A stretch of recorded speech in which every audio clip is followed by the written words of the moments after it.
We're going to go ahead and get started. So, convening the regular Fairfax Town Council meeting, Wednesday, November 4th, 2015, at about 7 o'clock at the Fairfax Women's Club, 46 Park Road. And I want to call to order, but I also want to report out on closed session, nothing to report. We had a special session and we appointed Susan Brandberg to serve on the Fairfax Tree Committee, and also we appointed Marcia Custer to serve on the Volunteer Committee. So with that, we're going to move on to the Pledge of Allegiance. I pledge allegiance to the flag of the United States of America and to the republic for which it stands, one nation, under God, indivisible, with liberty and justice for all.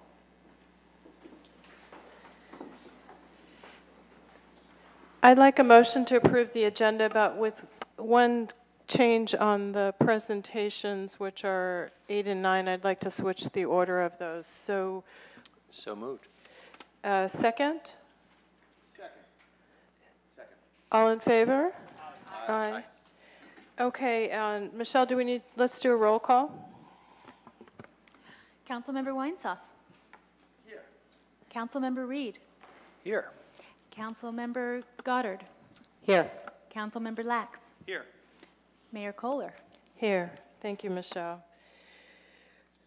So the meeting protocol, I'm going to briefly read that. The mayor shall maintain order at the meetings in accordance with Robert's Rules of Order, and the council has a responsibility to be a model of respectful behavior in order to encourage community participation and citizen input at council meetings. The council and the audience are expected to refrain from using profane language and or ridiculing the character or motives of council members, staff, or members of the public, and to maintain the standards of tolerance and civility. Please turn off all cellular phones or place in the silent mode. And we'll review the agenda at 10 p.m.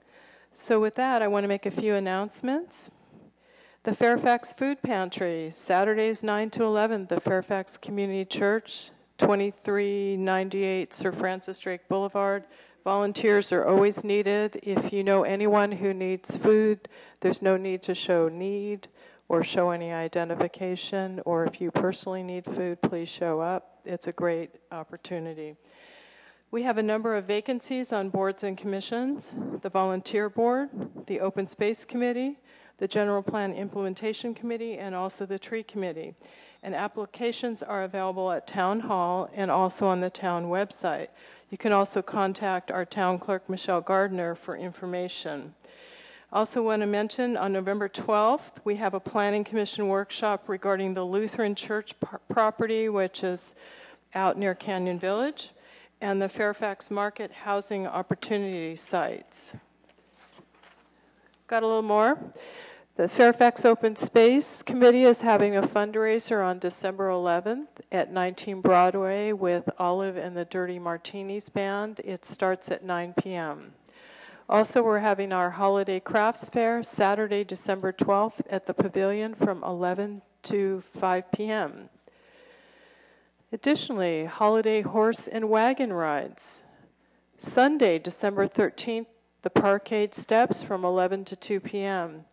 And lastly, another holiday event, the wreath making, caroling, and potluck, Sunday, December 13th, here at the Women's Club, 2 to 5 p.m. Any other announcements any council members need to make? Okay, with that, we're going to move on to proclamations. We have 2 proclamations here tonight. I'm going to read them from the dais and then come down and hand them to the individuals for the proclamations. And we may take a photo or two, which will not be posted on our website, but will be available if folks want to see them. The first proclamation is proclamation in honor of Vernon Lefty Gomez. Whereas Vernon Lewis Lefty Gomez was born and raised in the Bay Area in California, played sandlot baseball in Oakland while attending Richmond High School, and played for the San Francisco Seals after high school. And whereas on February 26, 1933, Lefty married June O'Day, a Broadway star, and Lefty and June had 4 children and 7 grandchildren. And whereas as a pitcher for the Yankees, Lefty had an unparalleled career, winning 6 consecutive World Series games. And whereas Lefty won 20 regular season games 4 times, was an all-star every year from 1933 to 1939, and led the American League twice in winning percentage and earned run average, and in shutouts for 3 seasons.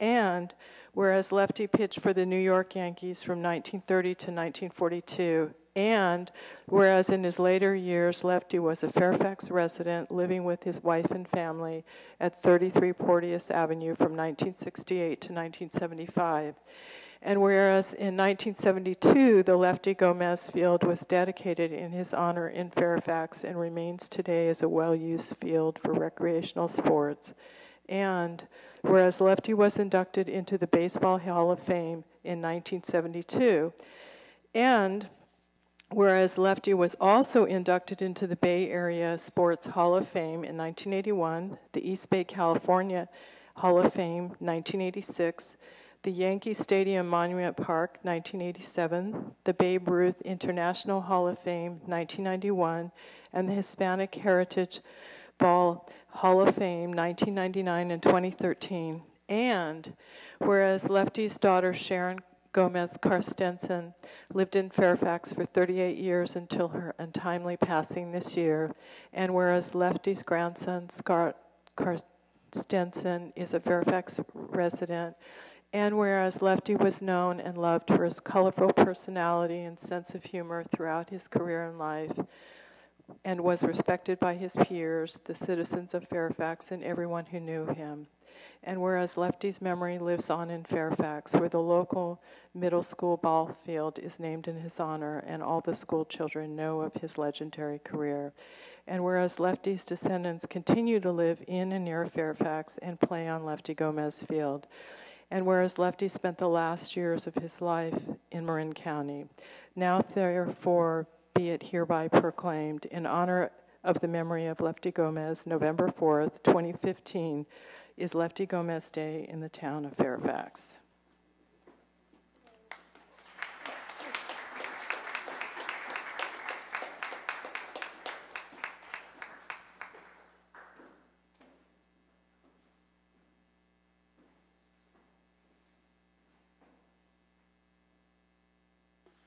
I want to present this to Scott, who's Lefty's grandson. Oh, I just took it apart. I'll hold it together. Perfect. Wonderful. Thank you.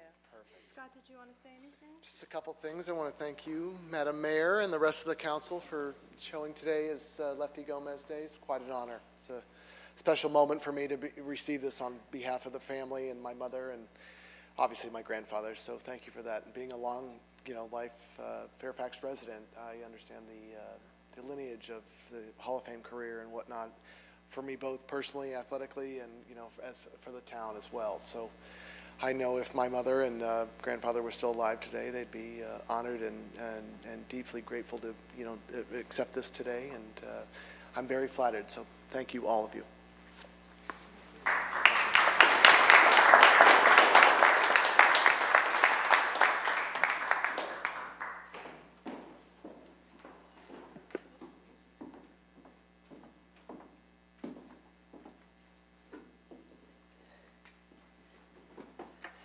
So I have the honor of presenting one more proclamation. This proclamation is honoring Bob Koppelman on the occasion of his retirement from the Chamber of Commerce for his dedicated service to the people of Fairfax. Whereas Bob Koppelman has served the business community and citizens of Fairfax as the executive director of the Fairfax Chamber of Commerce since February 2013, and whereas Bob has stepped down from his position as executive director for Fairfax Chamber of Commerce effective October 31st, 2015. And whereas Bob is respected by the town council, his peers, the citizens, and business owners of Fairfax, and everyone who has worked with him due to his dedication, conscientiousness, and cheerful outlook while performing his daily activities. And whereas Bob has brought creative approaches to solving fiscal and operational challenges, including instituting the first and second annual wine stroll fundraiser.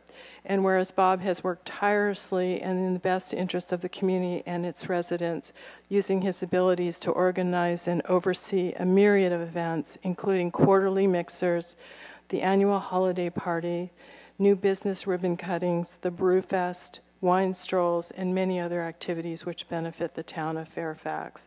And whereas Bob has provided chamber support for numerous Fairfax events sponsored by the town or other organizations and nonprofits. And whereas Bob has worked tirelessly to enhance the Chamber of Commerce, notably improving the website, developing the chamber newsletter, and purchasing a giant pair of scissors for the mayor to perform ribbon cuttings.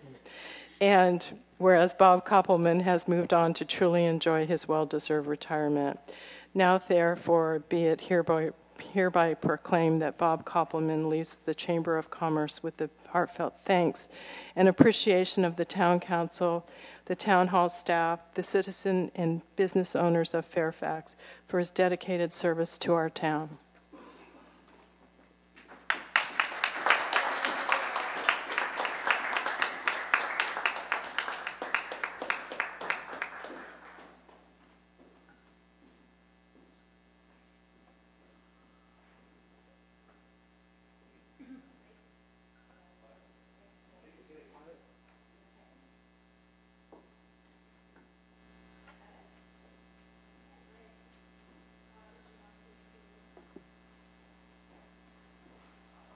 Thank you very much. Thank you very much, and it's very touching. And it has really been my pleasure and joy to be doing what I've been doing for the Chamber for these last few years, and I'm glad it's felt to be a benefit in the town, and it certainly has been a wonderful benefit for me as well. Thank you all very much.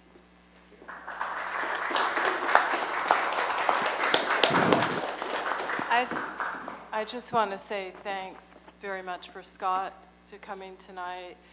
I've known Scott for a number of years through recreational activities, and one day he said to me, "What are you doing to my grandfather's field?" And that was the first time I knew that his grandfather was Lefty Gomez, and I got to know his mom.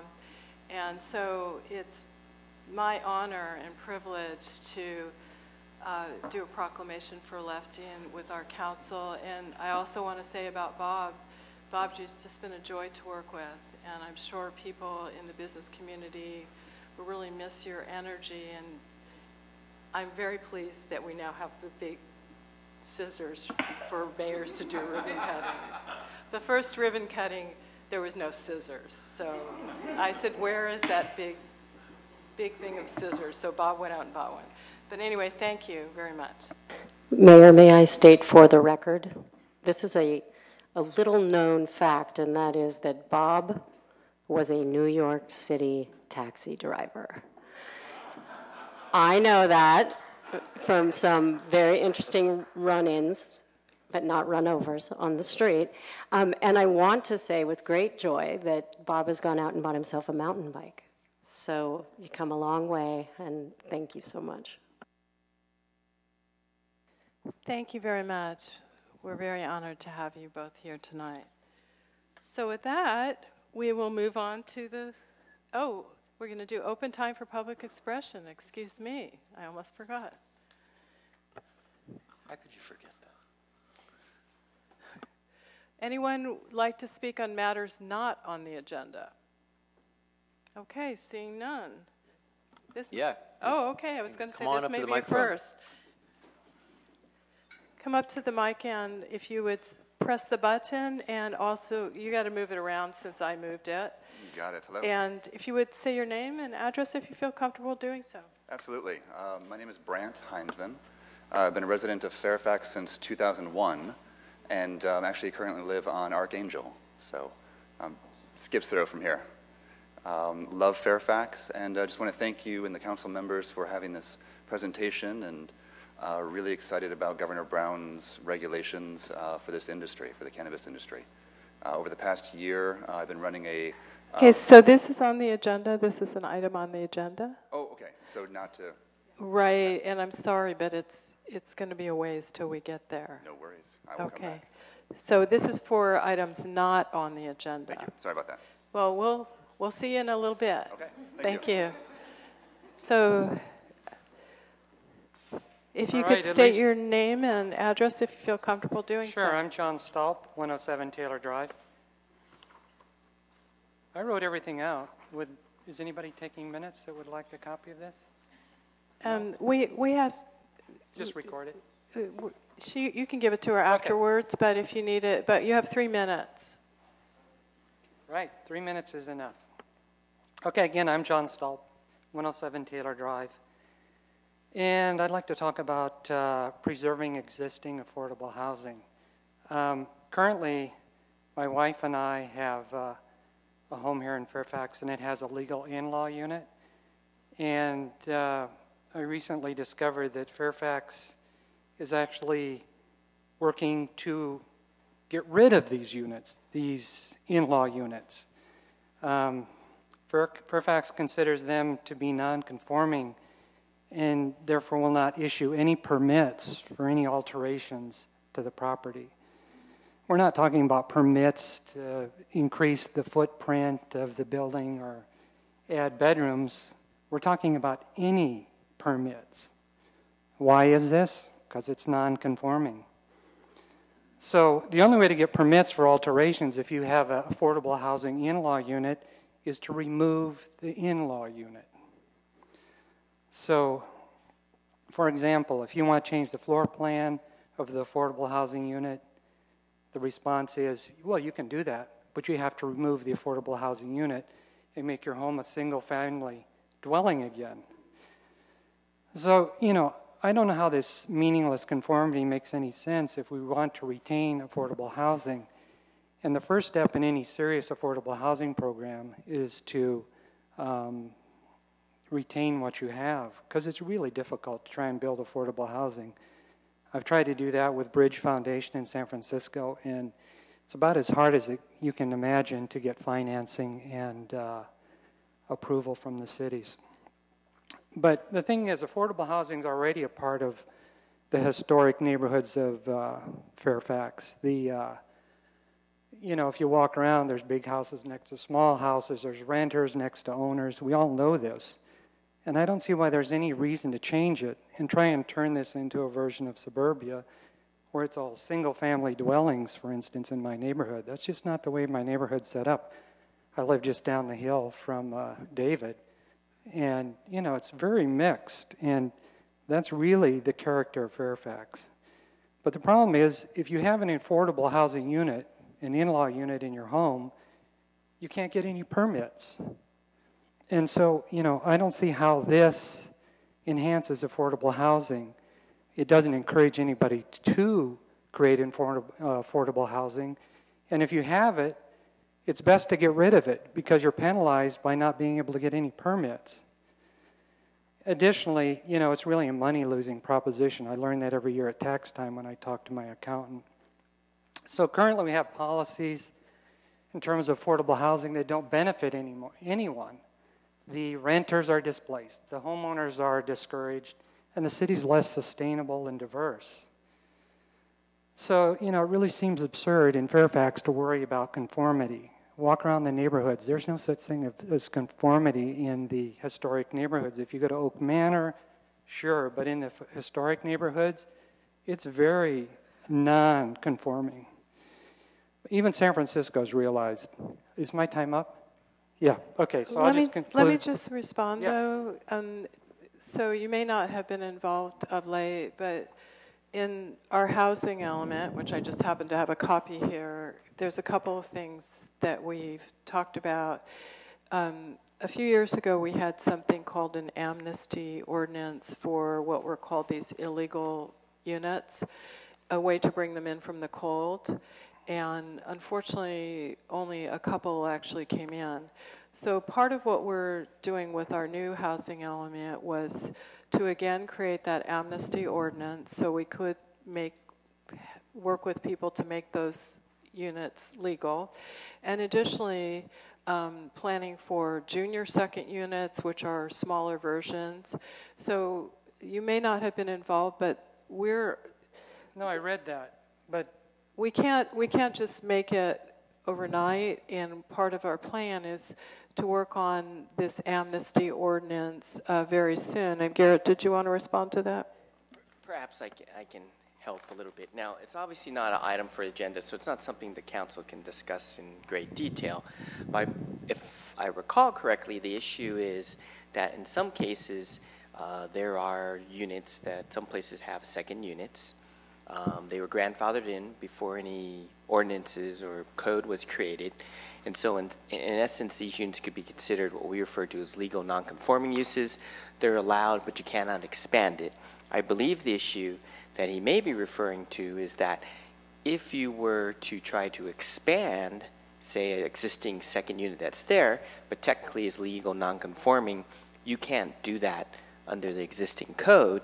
And I believe he's referring to it's a type of affordable housing, and perhaps the council might want to consider at a future meeting talking about this in greater detail. Okay, well, why don't we do that for maybe January? I think December is a pretty full. We could just discuss the concepts because we can't have discussion at this point. But I think there was a little bit of misunderstanding. can I make a final point? Yes. I'm not really talking about the amnesty program. I did study the master plan and look through that. I'm talking about units that are legal.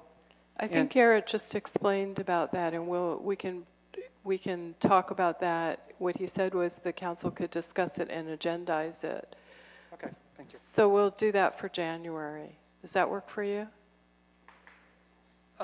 Anything works for me. Okay, Yeah. we'll do that for January. Thank you. Yeah, I think that's an important thing. I could talk for Okay, half an hour. we'll do that. Maybe not a half an hour, but I'd go on. 2 minutes. Okay, just kidding. All right, Thank you, Michael. Mayor. Actually, I wanted to just kind of add to what the gentleman said. First thing I'd like to say to gentlemen who I don't know, I believe if you stay within, as Garrett said, your original footprint, and you're looking not to rebuild something, but to repair things incremental up to code, I believe he'll find Mark Lockerbie trying very hard to work with all the people. And as somebody who's probably had as many difficulties as anybody, I really see him making an effort to try to improve our town, even small incremental amounts. Okay, well, why don't, thank you, Michael. That's good clarification, and perhaps you can talk to the gentleman Yes. offline, but let's agendize this for January. Yes, but I'd like to add something else. Yes. Because it is something to keep discussing, and if you agendize it, I hope to have a larger discussion. One of the reasons that our affordable housing is disappearing, yes, it's true because we make larger homes, so we don't have smaller homes that people can justify to rent. But it's the incremental increase to taxes. So we're asking people in small units, so a 7 by 10 foot unit, 70 square feet qualifies, to subsidize the people who have a larger footprint.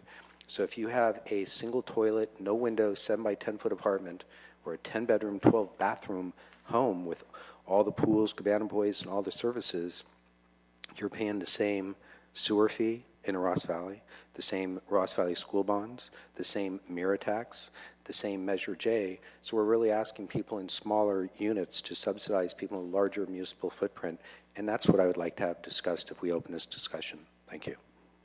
We'll consider that. Thank you.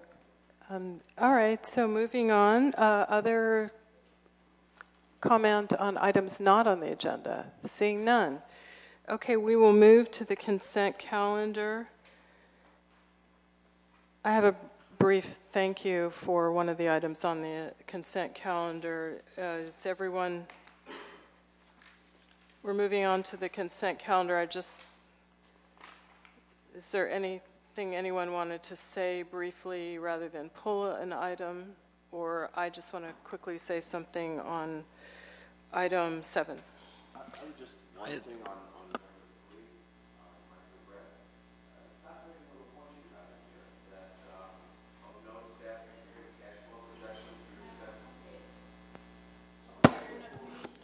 need to speak more closely into it.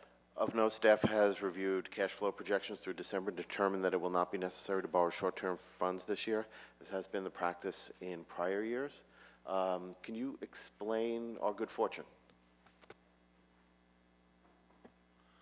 Well, every year in this time period, we do a cash projection in order to figure whether our revenues and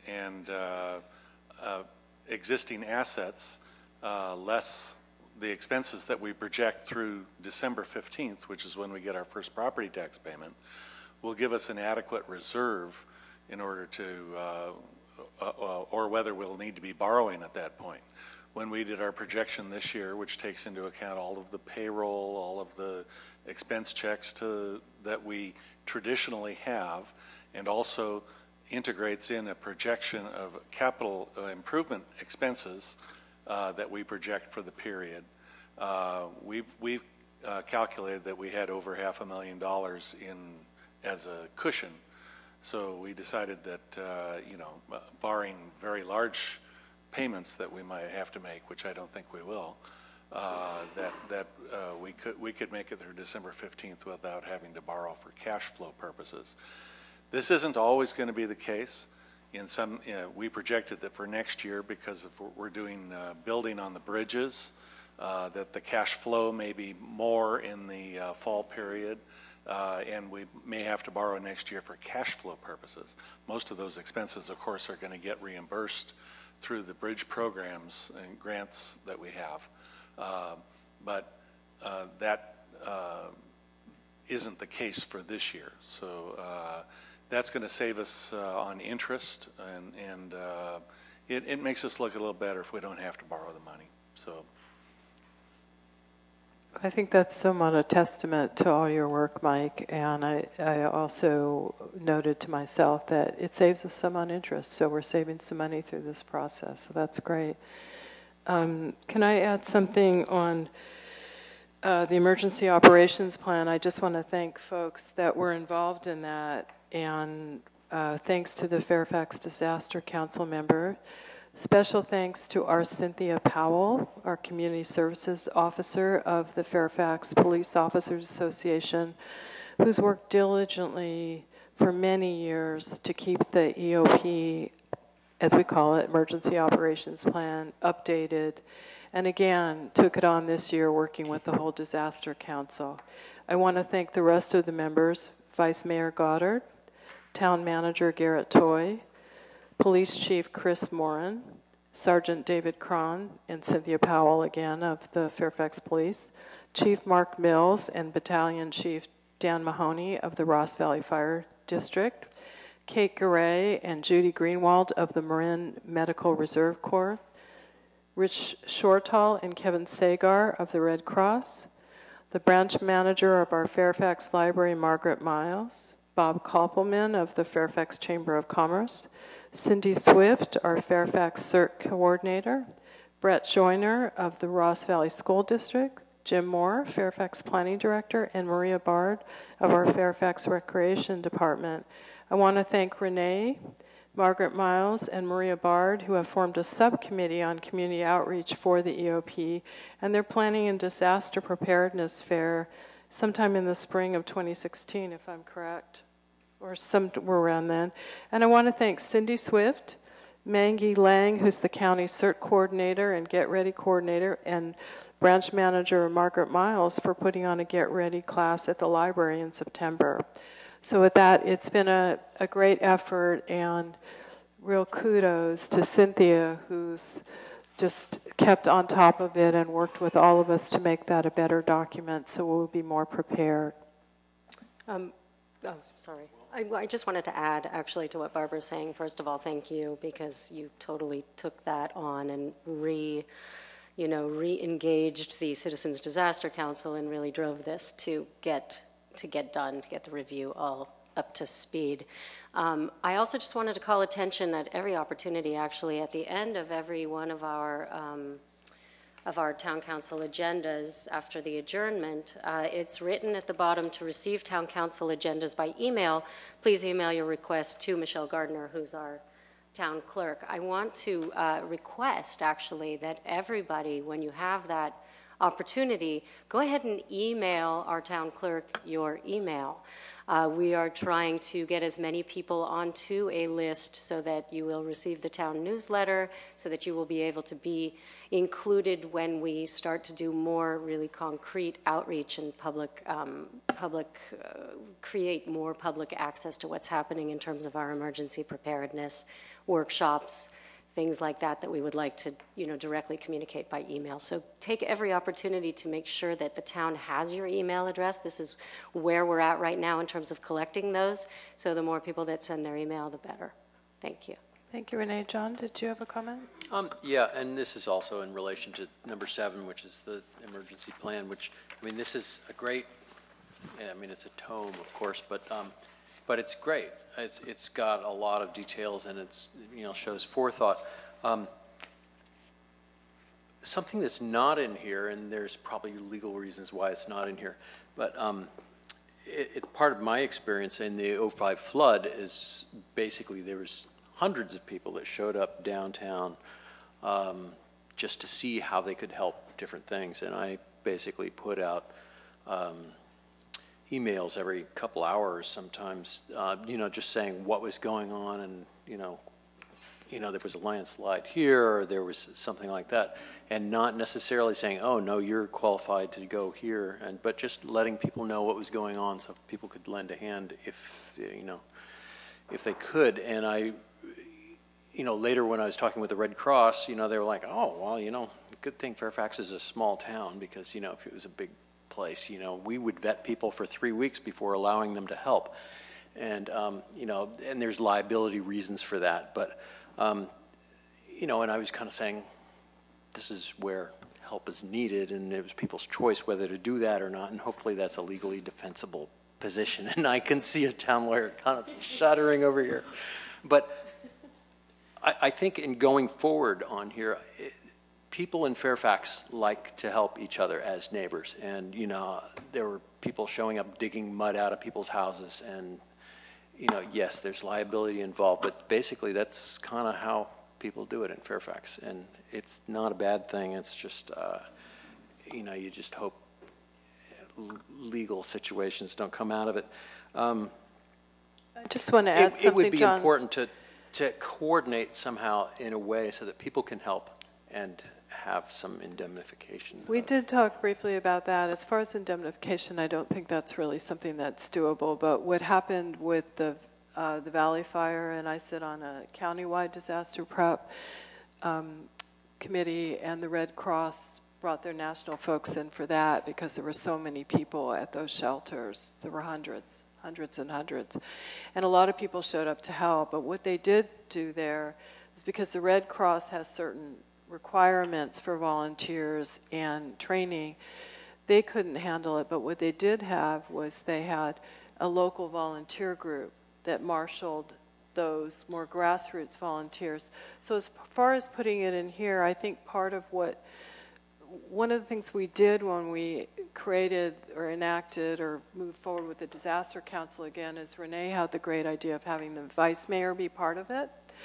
And so with that, as we move on, Renee is taking on with the subcommittee public outreach. There could be a continuing program where the mayor, the vice mayor are always involved, and we take on certain aspects of that as,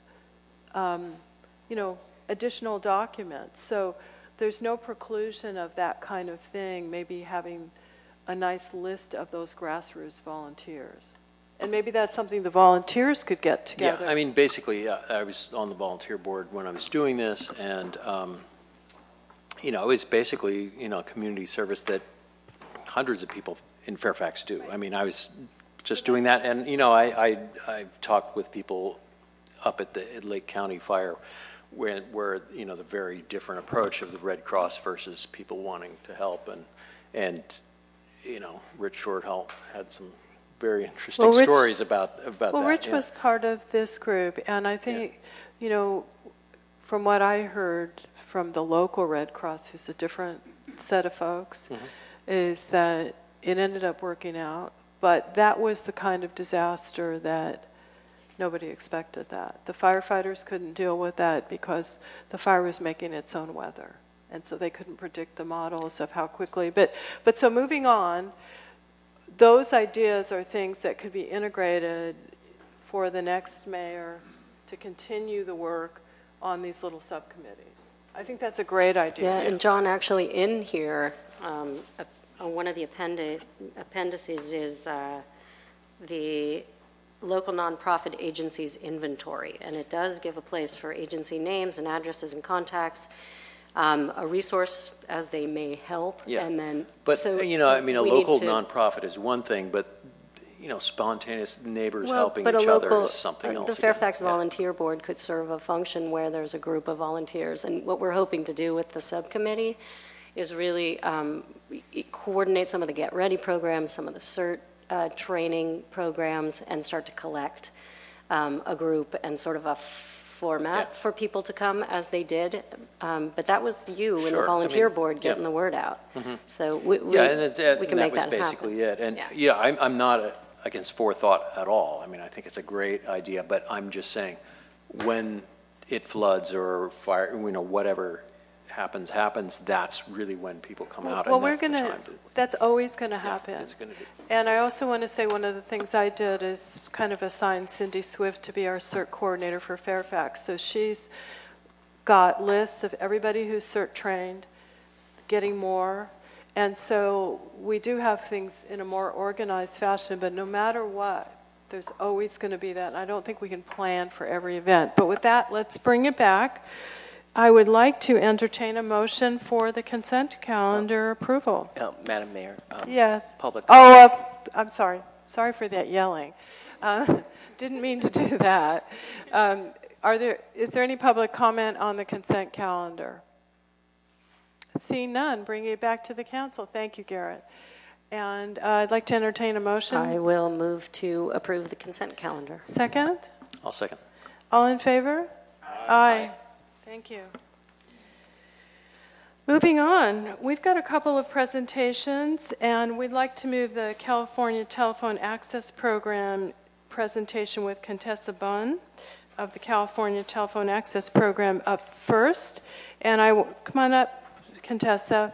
I also want to say, just a reminder for folks, is we had a senior fair in the spring, I believe, summer, and I met Contessa at that event, but I had also accessed the free phones for my parents. My mother had Alzheimer's, my father was deaf and nearly blind, and it was just a godsend. So I really felt that getting the word out at this broader meeting where it's televised might really get the word out to folks. These phones are free. But with that, Contessa, go forth. Thank you so much, Mayor, for allowing me to come out today, this evening, late evening, to speak on the program. This is a state program, and California Telephone Access is administered by the California Public Utilities Commission. And what it does, it provides free specialized phones for those who have difficulty speaking, hearing, moving, remembering, and I think I covered all of that. And there's also another free service that I did not speak of, and it's for those who have difficulty. It's called the California Relay Service, and for those who have difficulty speaking or those who are deaf, and if they want to communicate, they can call the 711 number to communicate with an operator. That's another free service. Now, there's the reason why the phones are free, and I'd like to share this with everyone, is because of us. We, as ratepayers, pay a surcharge each month to provide the free phones. It's been around since 1979, and there's no income qualifications or age qualifications, but there are 3 qualifications. Number 1, you must live in the state of California. Number 2, you must have telephone service. And number 3, you must have the application, which you can download at californiaphones.org. You must have it signed by our certifying agent. A certifying agent, definition of that, it could be your primary care doctor, your audiologist, or your optometrist. But in the application, they have several certifying agents that can sign the application for you to participate in the program. Now, I'm trying to figure out, I think I covered it. This is all I really have for the 5 minutes that I have. Normally my presentations allow for demonstrations of the phone. So that's what I do, demonstrate how the phones can help you if you have any difficulties. Now, if you want to get your hands on an application, you can go to the website, www.californiaphones.org, or to download the application, or you could call the 1-800 number, which is 1-800-806-1191. And so you can also get all that information on the website. So any questions? I think, Contessa, there's two things that maybe you might have forgotten to mention. One is, it's not just having a phone, but a landline phone access, correct? You have to have landline. You have to have and then the landline other service. thing you mentioned to me is there's a place where people can go see the phones. Maybe you can provide, and when that is and where that is. Yeah, you can, if you're able to come to one of our sites. We're located statewide, but the closest to Fairfax would be San Francisco, and that's 1231 Divisadero. And that location is open to the public. You would come in. It's actually a hearing and screening audiologist site that you would go in. We would actually demonstrate the phones for you. We'd test it out, assess you, make sure you come away, walking away with the phone that best fits your needs. And that site is open on the first 3 Fridays of the month. Or if you're in Berkeley, we're located above the Berkeley Ashby BART station on the 2nd floor. And I don't know anyone know of the Edwards Roberts campus, which is a facility designated for those who are disabled, and it's right above above the Ashby BART station on the 2nd floor. So those are the two locations, and that's open Monday through Friday from 9 to 6. Great. I also want to mention for those out there that when I did this, it was probably about 4 years ago, you can look online and see all the different kinds of phones. Yes, we have very many devices that and there's a lot more than when I did it. Yes. But, you know, just phones with very big dials, phones that have a picture of the person you want to call. And they really are free and such a wonderful service for so many people who can't hear very well or cannot see, and for memory impaired. It's just great. So any questions of the council for Contessa? Just one? Sure. You were here for the September event, I believe. Yes, you were kind of right over here. I was right over here, yes. And you brought a lot of your devices, and they were extraordinary. Yes, that was just some. And that was just right. But just, can you clarify one thing? When you said you need a landline, there are different types of landlines. There's the old copper wire. The jack. Is that, or also, can you do the voice over? Yes, you can. Like Comcast. Bingo. Yes. Okay. Good. Okay. Thanks. Anybody else have questions for Contessa? Oh, and yes. So why don't you come up to the mic and ask your question? You have to do it. We're televising this, so you'll have to press the buttons on and just ask your question. I was just also wondering if you included cell phones or have any program for that at all for people. She asked if we had cell phones, and that's a great question. Actually, we have a pilot program that's happening. That's called the Odin phone, and it's for those with low vision or vision difficulty. Unfortunately, you have to come to our office to pick that up because it's a pilot program. They have certain requirements that they would like to establish for the pilot program, so you have to come pick it up. At the Ashby BART. Ashby or San Francisco. And actually, you can find all that on the website or download an application or call the 1-800 number, and then they can mail you an application. Great. Thank you very much, Contessa. I know you've got a long ride home, so we appreciate you coming out. Right. Thank you so much. Take care. Bye. All right. We are moving into presentation 2, and it's deep green and energy efficiency. This Allison Hang of Marin Clean Energy is our community development manager, and she's going to talk about deep green and energy efficiency. And I also want to point out that Allison's been working with the Fairfax Climate Action Committee, of which I'm honored to be a member, and our chair, Bruce Ackerman's in the back. Maybe raise your hand, Bruce. And we've been working a lot with Allison on reaching out for deep green, and the energy efficiency is just our next realm. And I hope you're going to also talk about what you did a couple of weeks ago talking to businesses. But with that, I'll introduce you, Allison. Thank you. Thank you all so much for having me. I think you want to speak more closely into the mic Closely. because you speak a little softly. Okay. Bend it closer or whatever. Okay, can you hear me here? Yeah. Okay. So I'm going to give a brief overview of what MCE is for everybody, and then I'll talk about deep green and energy efficiency.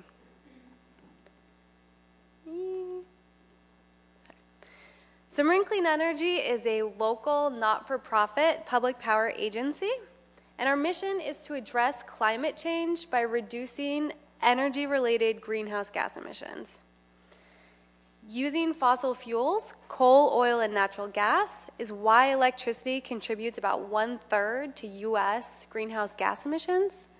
Renewable sources don't contribute greenhouse gas emissions. So Marine Clean Energy offers more renewable electricity options for everyone in our service area with an electricity bill. We buy electricity from renewable sources. PG&E provides the delivery and billing.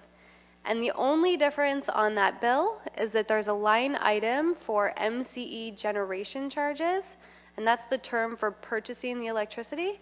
That replaces what PG&E would have charged the customer for buying the electricity. So it's a seamless transition for customers, but it gives folks a choice for more renewable electricity. So what are these choices with MCE? You can always choose PG&E. Their mix is 27% renewable. But if you live in Marin and you do nothing, you're automatically enrolled in MCE's light green. It's 56% renewable, and it's currently $1.44 less a month for the typical customer.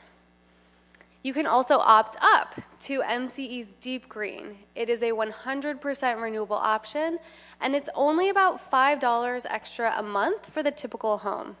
Half of that extra money goes into buying the renewable energy to go from 56 to 100%, and the other half goes into a local renewable development fund. And we use that fund to build, we're using it right now to build the Bay Area's second largest solar facility in Richmond. It is creating local jobs, and it will be owned by MCE. So right now, about 78% of Marin is on the MCE light green service. That switch from PG&E to light green resulted in 59,000 metric tons of greenhouse gas reductions. It's huge. But the switch from light green to deep green can make even more of an impact. For just one home, one typical home, you can reduce 1 metric ton of greenhouse gas emissions over a year by switching from light green to deep green. So that's why I've been working with the Fairfax Climate Action Committee to let everyone know about this option. But I'd be remiss not to mention the fact that Fairfax is already a leader for deep green. They were the first MCE member to enroll their accounts, their municipal accounts, in deep green. You may see the cling on the window there showing the deep green logo. Because of that, they're ranked number 5 nationwide in the Environmental Protection Agency's Green Power rankings. And they have the highest percentage of deep green customers of all of MCE's communities already. And that includes a number of local businesses, and those business logos, some of them are on the bottom there for you guys to see. So, but Fairfax has a plan, a climate action plan, with a goal for 10% of homes to be deep green. That's only an additional 151 homes. So that's 10% more. That's 10% more beyond where we already are. Well, so this is if we only get up to 10%, we only need 151 additional homes. Okay, and great. that will be 10%, right? Because you already have the biggest percentage, almost 5%. Great, thank you. So only 151 more homes, and that would give a reduction of over 300,000 pounds of greenhouse gas emissions annually. It would also add over $4,500 to that local renewable development fund. Right, so it's not just about the greenhouse gas emission reductions that renewable energy has, it's also about bringing the local workforce benefits and the economic benefits to our communities. And you can easily offset, do you guys know this? All right, so you can easily offset the additional cost of deep green by doing energy efficiency for your home and for a business. This is a case study for the Wu Wei Tea Temple. They participated, they got a free energy assessment, and a project came out of it where they were able to reduce 3,228 kilowatt hours a year. They're saving about $576 a year, and the rebate completely covered the project cost, so they didn't have to pay anything for them. And for homes, we are encouraging everybody to participate in the Cool California Challenge. It is a statewide competition between Fairfax and 21 other communities to see which one does the best job of lowering their carbon footprint between now and March 31st. The online tool provides tips for how to easily reduce your electricity, and you can join Team Fairfax online at myenergytool.mcecleanenergy.org. So to sum up, I wanted to say thank you for everything that you're already doing to be one of the greenest communities in Marin, and say that you can help make Fairfax even greener by signing up for Deep Green, participating in the Cool California Challenge, or if you're a business, by getting a free energy assessment. Thank you, and I'm happy to answer any questions. Any questions for Allison? Yeah, I have a couple. Thanks, Allison, so much. So in terms of the Cool California Challenge, it's just calculated based on how many individuals or businesses choose to participate, and that's how you then measure the town's coolness? Sorry. There are a number of factors, actually. So just by going on and creating an account, your community gets points. But then when you put in your electricity usage, you get even more points. You get more points if your electricity is below average. So if you're already conserving, you get rewarded for that. And I would assume that there would be a lot of that in Fairfax. And then if you reduce your usage between now and March, you get even more points. You can also get points for posting on social media and things like that. But there are a lot of various ways to get points, and it explains that in the tool. And then did you say 5%? Only 5% of Fairfax is actually deep green at this point? A little less than 5%. Okay, and then one other thing, I'm sorry. In terms of the work that you do with the rest of the county or the rest of the in your service area, are the other towns and cities, are you working closely with climate action committees? Or how do you generally do your outreach if there isn't an active climate action committee? We do a lot more outreach when there is an active climate action committee, and so that's one of the great things about Fairfax is there's a very active committee here. We still do outreach, general outreach at events, chambers of commerce, in communities that don't have climate action committees, but that definitely helps when you have active and engaged people. Other questions from the public for Allison on marine clean energy, deep green, or other things? Okay, thank you, Allison. I want to say that I'm also a board member of Marine Clean Energy, and really working with Allison has been such a pleasure. She goes out and tables with us on her weekends, in the evenings with Bruce often. And one of the initiatives we have going this year as the Climate Action Committee is to have more people sign up for Deep Green. And one of the things that sort of happened out of this was Allison was able to find a way to sign people up on site. And so that has really moved things. The other thing Allison told me recently is she went to a lot of businesses a couple of weeks ago and talked to them about energy efficiency, I believe, and Deep Green. And I think you mentioned to me 5 more businesses signed up for Deep Green during that outreach. Yes. So I think Allison is kind of our local hero for really working with us and being down in the trenches with us, and we appreciate all your efforts. Thank you. Thank you.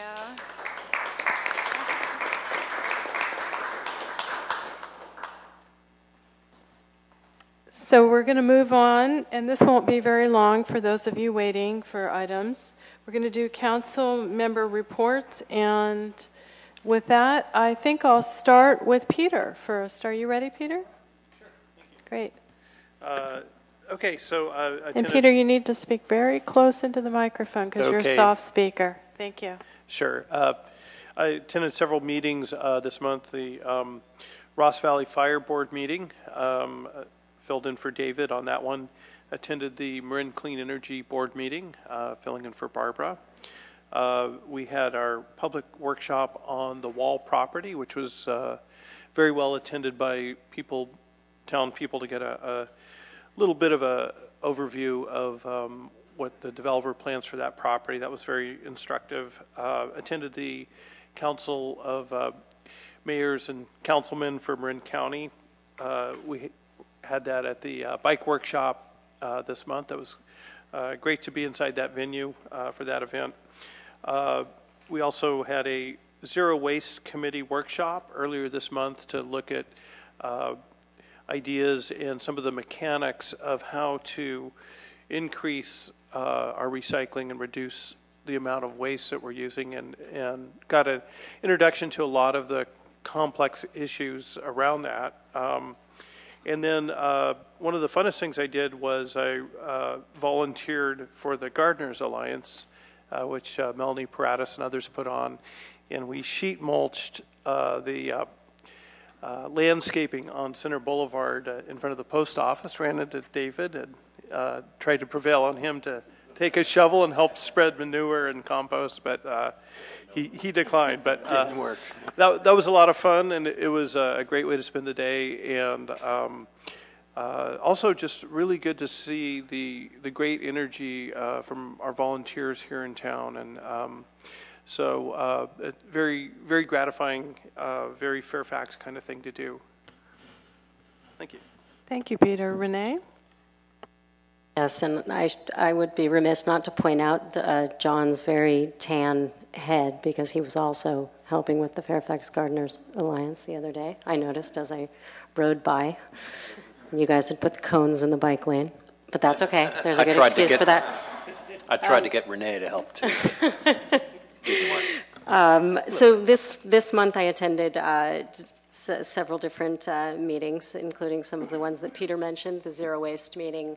An interesting thing we're learning as we're starting to talk about how we're calculating our diversion numbers, which means the things that we waste that are actually being diverted away from the landfill and into places where they are better used as the resources they are, like composting and recycling, is that we are actually wasting more. Waste by diversion numbers is weighed. That's how it's measured in weight. So what we have is actually less weight, because many of our plastics are being made with thinner materials of plastic, but volume is greater. So that means we're throwing away just as many plastic bottles, but they don't weigh as much. So we really need to go back to the source of what it is that's happening with waste, which is our own consumption and wasteful behaviors. So the diversion numbers, don't let them fool you. We need to waste quite a bit less. I got to attend Bioneers, which is our local environmental activist, spiritual, humanitarian, social justice powwow that is held in Marin County every year, and it's sort of a refueling and a juicing for the activist soul. And I gained a deep appreciation of what it means to lead from the heart. So I hope that I will be able to bring that, and that is coming from the greatest minds, scientists, and leaders of our time. So that was very inspiring. I went to a day-long annual meeting for RX Safe Marin, and RX Safe Marin is a program of the county, folks who are looking at some of the epidemic proportions of prescription drug use and abuse that is affecting everyone, but at a great level affecting our youth right now. So there's a lot of folks working hard to mitigate that. Of course, I attended the Planning Commission Wall property workshop and mayors and council members event, which again, really spearheaded by Barbara. We really looked really cool for the county. Sorry, I don't mean to say cool twice tonight. That's not very professional. But we did it at the Mountain Bike Museum and the Mountain Bike Hall of Fame, and it was a wonderful gathering. We got to host all of the council members and mayors from around the county, and really we did show off rather well. And the speaker was speaking about sea level rise and the effect that it is and will have on Marin County and what it is that we can do about it. And the Dominga Parade, and the parade that the Chamber of Commerce hosts every year on Halloween. We have a lot of young families and really very, very cute, wonderful children in this town right now. And they were all dressed up, and it was such a pleasure to see the community come together. Dominga has truly become the Burning Man of Marin County, and everyone should have a chance to go down there and enjoy the festivities and the creativity that we have in Fairfax. All right, thank you. Thank you. John? Cool.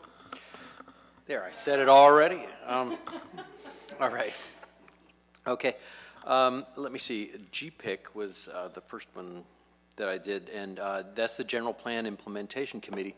And one of the things that we talked about there, we got a report from Phil Green, who is on that committee and also on the Planning Commission, about the density bonus thing, and this is around the whole housing issue, and nobody could really had, this came up as an earlier question at the GPIC.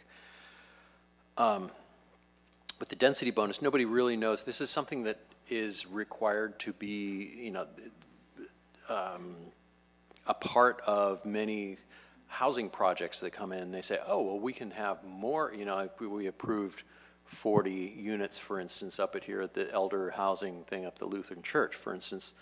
And a developer can come in and say, well, okay, I'm going to build these 40 things, but I'm going to do X, Y, and Z. And under California law, those, it's kind of a basket of things that they can do, and they can get extra units there. And everybody's like, well, wait a minute, how many is that and why? And so the idea of getting this report, which was very interesting, it went from GPIC, now it's going to the Planning Commission. I think it's going to come here to this council as in report form, I think.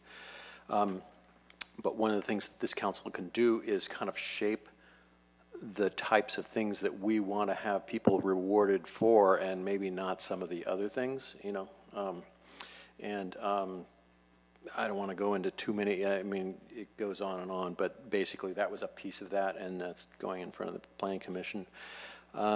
Did the creek cleanup again this year. There was like 17, 18 people, mostly little kids this year, but the creeks were pretty dry when we did it, so that's always fun to do, a creek cleanup. And I also did the Gardeners Alliance thing.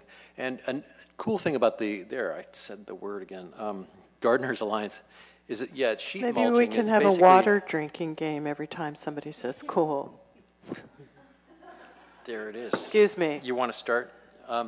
Anyway.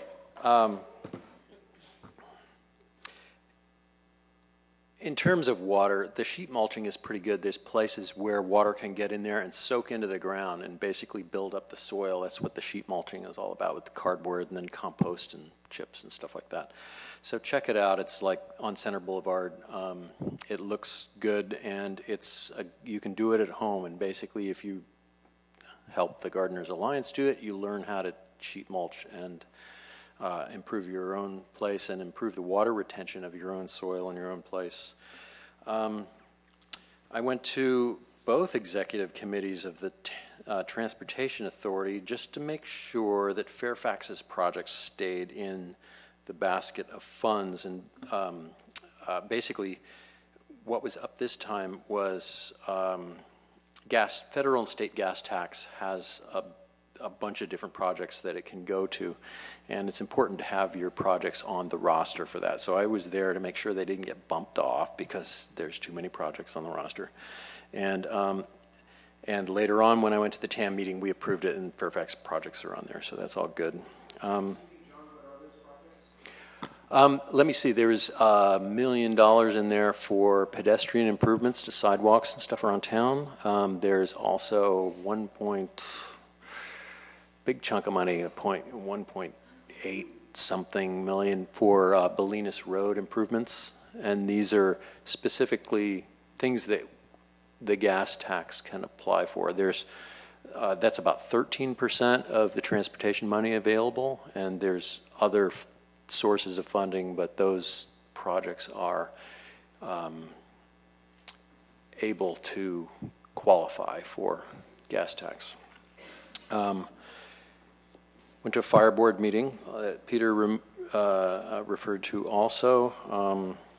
And just prior to that, I went to the community, it was a fire presentation of, basically they're doing the same sort of thing that the flood district is doing, except with fire fuel and topography. They can build pretty complex computer models to kind of figure out where the fuels are, where the typical fire behavior goes, and kind of do a lot of modeling for that. And Marin Fire is spearheading that, and it's pretty interesting.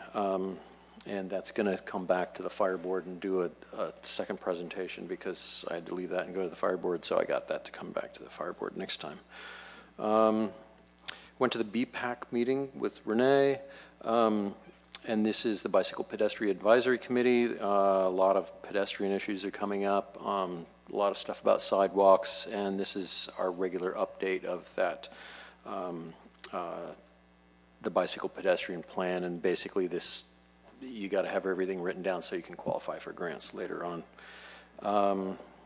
Talked about the TAM meeting already. I went on the Deb Hubsmith Memorial Ride. There's a bunch of different things around Deb Hubsmith, who's a community member who passed recently. There's a plaque now at both ends of the tunnel that she spearheaded going through this just north of the ferry, Cal Park Hill. And it was a good thing. The paper printed some stuff about it. I also, with Peter, attended kind of a spontaneous meeting with some neighbors. Different people have talked about this, and is actually under the purview of the telecommunications committee. But it was about getting fiber optic connection for around Fairfax for internet connection, because most people realize that their connections are getting pretty slow, and fiber optics is, we're kind of hitting a wall. So John, we copper. kind of need to move along. All right. Anyway, let me see. I went to the MCCM thing, and it was cool at the Mountain Bike Museum and the Central Highway to Commercial workshop Great. here. Thank you, John. David? Thank you. Uh-oh. I think it's dead. I think you'll have to share. There you go. Oh.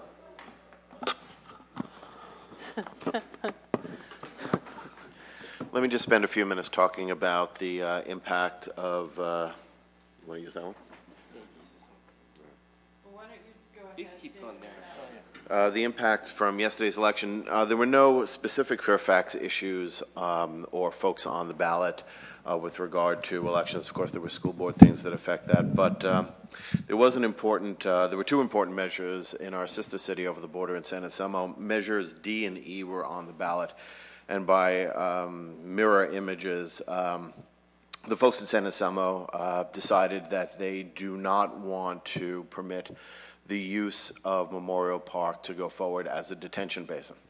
The impact for Fairfax is undetermined. So, you know, giving a post-mortem within a few hours of an election is I think, a fool's errand.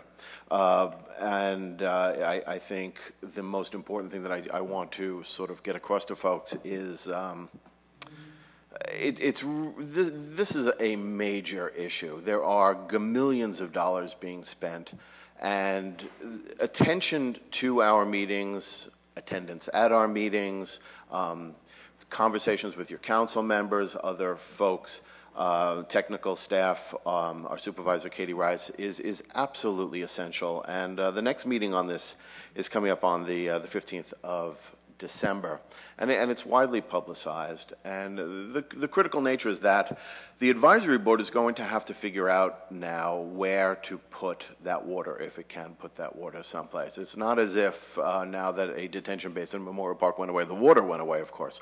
The water will still be there in a worst case scenario of bad floods, and of course we wish that never happens. It would be nice if it always rained as it did on Sunday or Monday. It almost seemed as if we had become Ireland overnight, a nice gentle rain falling upon us. If that would happen every couple of days, terrific. But that doesn't happen all the time, as we know. And the seriousness of this is that we brought in hydrologists and scientists and engineers, and we designed a scientifically based project to hold back X amount of water from our creeks to allow us not to flood. Well, one of those detention basins now off the shelf, we're going to have to see what we can do to hold back water in other ways, whether there are additional bridges that can be retrofitted, whether there's other creek improvements that can be made, whether there are other detention basins in other places that can be employed to hold this water back. There's a suite of ideas. One always is hesitant to quote the end of Raiders of the Lost Ark. We have top people working on this, but in this case, we do have and have spent a tremendous amount of money on the science, and we will continue to do so. But the thing that I think concerned me the most about the Memorial Park discussion in our sister city was the meetings are not very well attended. In a good meeting, maybe 15, 20, 25 folks will show up. That's just not enough. And we cannot have a parochial approach to this.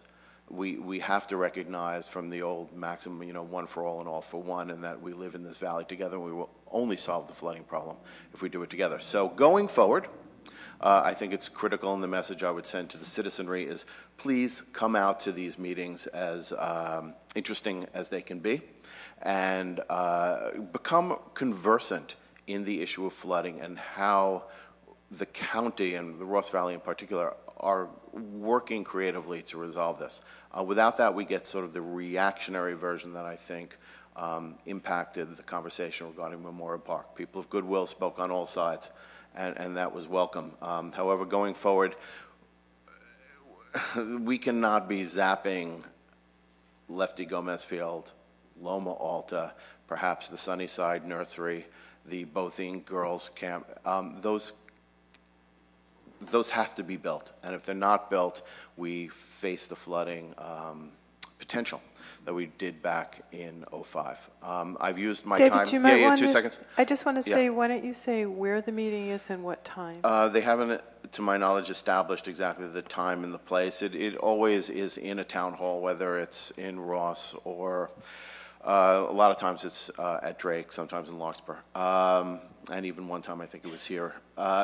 The most important thing that I would ask folks to do is to begin to schedule this into your monthly attendance at meetings and come and voice your opinion. It's absolutely essential that careful listening and demystifying of concerns. I think the final thing I would say is that I usually use my time every month to discuss this. So even if you're not able to come to the meetings to the best of my ability, I will use the couple of minutes here to sort of bring the community up to speed with what is or has not happened between month to month. But if you have any concerns, please contact the town. Garrett will pass off information about how to reach me, and I'd be more than happy to discuss the flooding proposals and the ideas at your leisure. So thanks. Thank you, David. I'll run through mine quickly. I attended our Fairfax Climate Action Committee.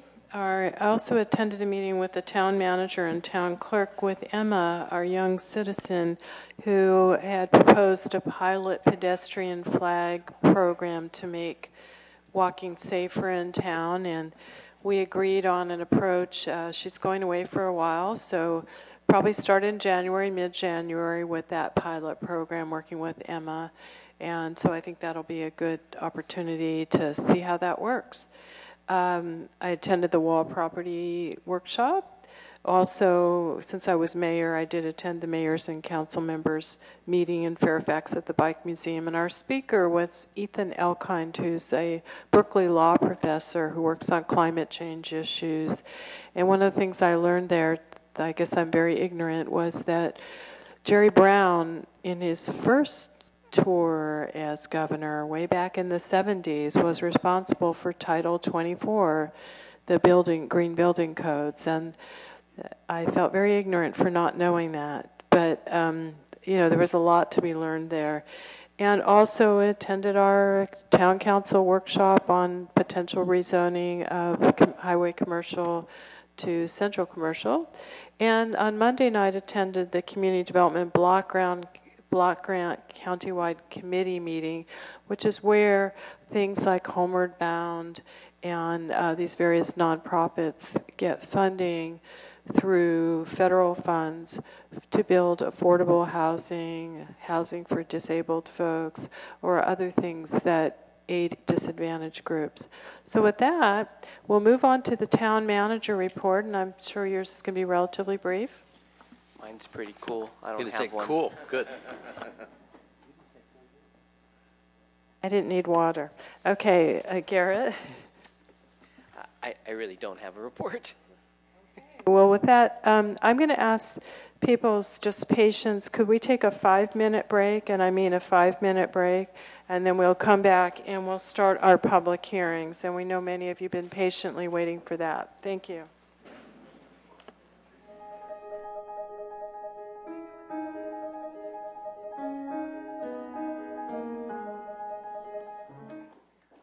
So we are going to go ahead and get started with the public hearing for 15 Scenic Road, appeal of planning decision, Planning Commission approval of a use permit and variance to convert a detached accessory shed at 15 Scenic Road into a bedroom and half bathroom. Applicants are appealing the condition that only a half bath is allowed rather than a full bathroom with bathing facilities. Assessor's parcel number 001-146-03, residential RD 5.5-7 zone. Anthony Hober and Gwen Gordon, appellants, planning director. And John, did you need to make a comment? Yeah, I just need to announce that I need to recuse myself from this because I live under 250 feet away from it. So that's the rule, and I'm supposed to leave the room, so I will. Okay, well, you're banished to the kitchen, which I've spent many hours in. All right. Is it 250 or 500? I thought it was 500. Within 500? Okay. He's very close. So with that, I'm not sure who's doing the staff report. Garrett? Planning and Building Services Director. Okay, Jim? All right.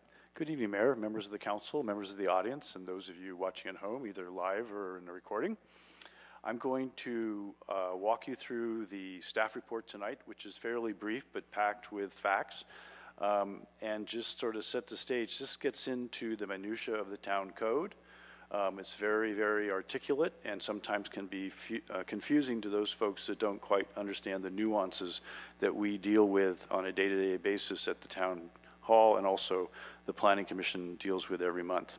So to briefly go through the staff report, and then I'm going to come back and punch out a couple items and address the appellant's materials that they submitted in 2 different batches. I'm going to briefly in the staff report go over some events that have happened in the last 21 months with some critical timing or dates along that. So just to set the stage here, this is at 15 Scenic Road. The house was constructed in 1907, and at the time that, at some point in time, there was a single car garage that is no longer there. I might add that I believe it was in 1986, the second floor was added with a bedroom and bath. So to start the story, last February, on February 7, 2014, residential resale inspection report on 15 Scenic Road was completed by town staff for the previous owner. And I might add that the previous owner filled out this application, and on the application checked the box for single-family residential, not for multiple dwellings. That resale inspection articulated that there was an unpermitted, illegal second unit with a private bath and kitchen improvements within the main structure that had been walled off from the rest of the house, and that substandard attic space was being used as living space with a non-code compliant ladder. The report stipulated that per code, quote, all kitchen improvements must be removed and the kitchen supply lines must be removed back to their point of origin. Attic may not be used for living space. Ladder to space is not code compliant, end quote. On May 12, 2014, the town building official signed notes on the original report saying that the illegal second unit had been abated by the removal of the kitchen improvements and that the attic space was no longer being used as living space. The property was subsequently sold on May 14, 2014 to the current owners. In October of 2014, town staff received a code violation complaint alleging that a neighbor had, quote, noticed many workers installing plumbing and building units at 15 Scenic Road for rentals. Please take a look at, as parking is not ample on this road, end quote. And I might add this was a signed complaint. The property was then inspected by town staff on November 8, 2014, revealing that, one, an accessory structure at the rear of the property was being improved as living space, and two, a portion of the main house that had previously been an unpermitted second unit was still walled off from the rest of the house, although it contained no kitchen improvements. In other words, only a bath and bedroom with an outside entrance. Staff then advised the new owners that retention of the accessory structure as either a detached second unit or a bedroom as ancillary living space to the main house would require a use permit. The new owners then determined that the utility hookup fees for sewer and water utility services were prohibitively expensive and decided to only apply for a use permit from the Planning Commission to legitimate the accessory structure as ancillary living space to the main house.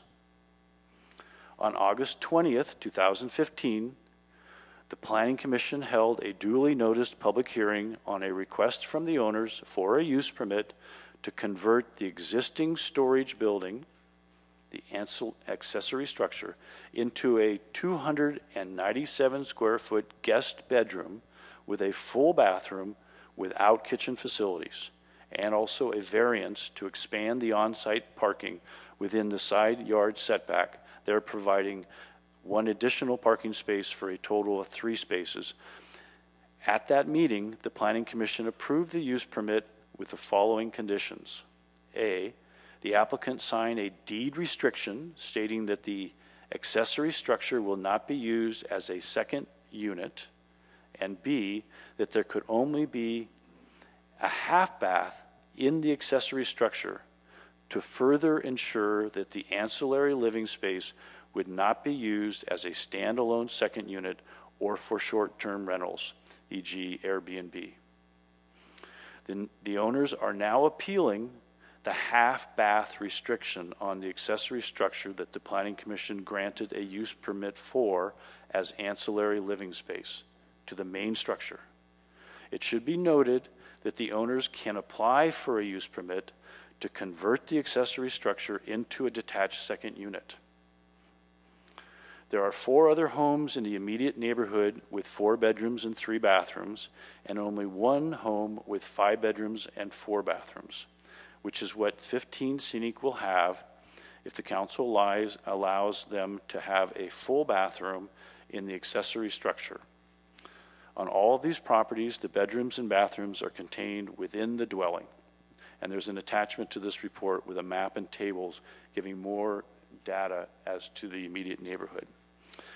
One of the commissioners at the Planning Commission meeting noted that if the owners need another bedroom with access to a full bathroom, they can convert the bedroom in the main house that is currently used as a home office back to a bedroom and use the accessory structure as an office with a half bath. And there's some attached plans. In the past, the Commission has approved full bath and accessory structures, but the existing homes were small homes, 2 to 3 bedrooms with 1 or 2 bathrooms, not homes with 4 bedrooms and 3 full baths. One option for the council to consider is to approve the full bath with the deed restriction. So I want to punch out a couple of items now. Again, we assumed from the beginning that this was an accessory structure in the backyard that had not been legitimated as either a second unit or as ancillary living space, and we determined that on the basis of about 4 primary facts. The tax assessor's records do not indicate a separate structure, living structure. They actually call out a garage on the site. In 1981, a previous owner of the site actually put in an application to put on some solar cells on the top of the primary structure, and on the site plan that was submitted, labeled the accessory structure in the back a shed. That was in 1981. In the resale inspection that was filled out and applied for, again, the applicant in February of last year, the previous owner, checked the box for single-family residence. They did not check the box for multiple dwellings. And likewise, the notes on this resale inspection by our building official on page 3 says, additional comments, no permits were ever found for the conversion of the accessory structure from a garage to a workshop. And let me just say, in our records, we can only determine that sometime between 1976 and 1981, the garage disappeared and there was this structure, i.e. the shed, where the accessory structure appeared. And let me just read the definition under the code for accessory structures. Cabanas, greenhouses, lath houses, tool sheds, private garages, swimming pools. And I think when the building official on the resale report mentioned workshop, I think that is a close call to a tool shed. So at the Planning Commission hearing, it boiled down to the application was for ancillary living space, not a second unit. And there are differences in the requirement for parking between a second unit and ancillary living spaces. The ancillary living space is a part of the original house. When you go into a second unit, you need another parking space, and you can't have any in tandem, and you can't use empty spaces on the street fronting the property.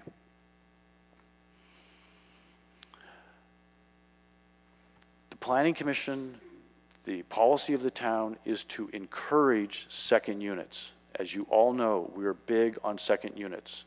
The rub is in the code. While we want to encourage legal second units, we want to discourage illegal second units.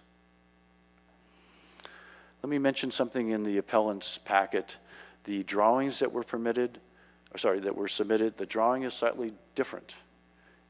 On the Planning Commission drawing, it had a third bedroom on the first floor, and it was relabeled as living space, living room or living space in the appellant. I think, having studied the appellant's first 10-page argument, it appears that the intent is to create an illegal second unit. The deed, they gave supplemental information, 3 pages, Tuesday of last week, and they focused on how the code talks about boarding houses, which is essentially moot, because under the Fair Housing Act, each bedroom can have a minimum, can't be below a minimum of 2 people. And the boarding house talks about 5 people that are paying rent for lodging and food preparation in one structure. And contrary to the appellant's letter, there is a definition of boarding house in the code, and it says boarding house, a building other than a hotel where lodging and meals for 5 or more persons are served for compensation. And let me just articulate one other thing that came up in the inspection and the abatement. In the appellant's 10-page letter, they mentioned that we consider a sink and food preparation as how we determine a kitchen. Well, I revisited the code with regards to a kitchen, and it's actually even a little bit more stringent. It says the definition of a kitchen is any portion of a structure with any combination of the following: sink other than within a bathroom, food storage and preparation area, refrigeration, stove, microwave oven, convection oven, cooking burners, or similar appliances which may reasonably be used for the preparation of food. So, if you have a bedroom with a full bath and you put a refrigerator and a microwave in there, by the definition of the code, that's a kitchen, and you have an illegal unit, whether it's in the house or in a standalone accessory structure. In the appellant's second submittal of their arguments, they spoke about the deed restriction, and they did say that they were willing to add to the deed restriction a restriction on short-term rentals, Airbnb, which we think is a step in the right direction. Again, from where we sit as staff and how I see the Planning Commission's actions, they want to encourage the creation of legal second units and discourage the creation of illegal second units. I believe that their stipulation of the half bath makes it more certain that this is not creating an illegal second unit. And finally, I said it at the Planning Commission, and I'll say it here tonight. I believe there's an elephant in the room. And the elephant in the room is they want to be able to have a second unit that can be rented in the accessory structure. In this case, with a bedroom and a full bath that per code can easily be converted to a standalone unit. And I believe the 10-page appeal lays it out. And that concludes the staff report with 2 other caveats, forgive me. We are bringing forward draft ordinance on the junior second unit to the Planning Commission on November 18th. And the unit that was within the house that was abated is a prime candidate for a junior second unit. Second, just to say it again, we would love them to come in for an application to turn the accessory structure into a legal second unit. And ironically, you all relaxed the fire code and the residential building code for second units that are in the non-wildlife urban interface up to 30% slope. So here's the irony. As a second unit, this accessory structure does not need sprinklers, but as ancillary living space they were granted, it requires sprinklers. So I would encourage the appellant, depending on what happens tonight, to look at the cost of the sprinklers versus the cost of hooking up for the sewer and water, and it may offset some of that cost. But we would love them to come in. But there's a process. It's not a slam dunk. There's a process. It's a public hearing so that the neighborhood can show up. And again, the parking requirements are different. And the original complaint was also mentioned the parking challenges in this neighborhood, like so many of the neighborhoods in town. And with that, ready for any questions. Just real quick about what some of the last things you were saying. One about this ancillary unit it's not in the WUI, right? 15 Scenic is not in the WUI. Yes, so the sprinkler requirement would be waived. For second unit. Right. So when you talk about it, it's a 22 as ancillary living space. Because it's a separate structure, it still needs sprinklers, But as a full second unit, Oh, it doesn't. okay, I understand. It's counterintuitive. There are these little gotchas in the code, which is so frustrating for so many folks. But that's what we're tasked with enforcing. Okay, are we writing lists of all of these little gotchas? We try to. Okay, we should definitely keep a really, really solid list so When that we we can update get rid of the the gotchas. residential code and the fire code, we should visit that. David had a question or comment? Hey, Jim.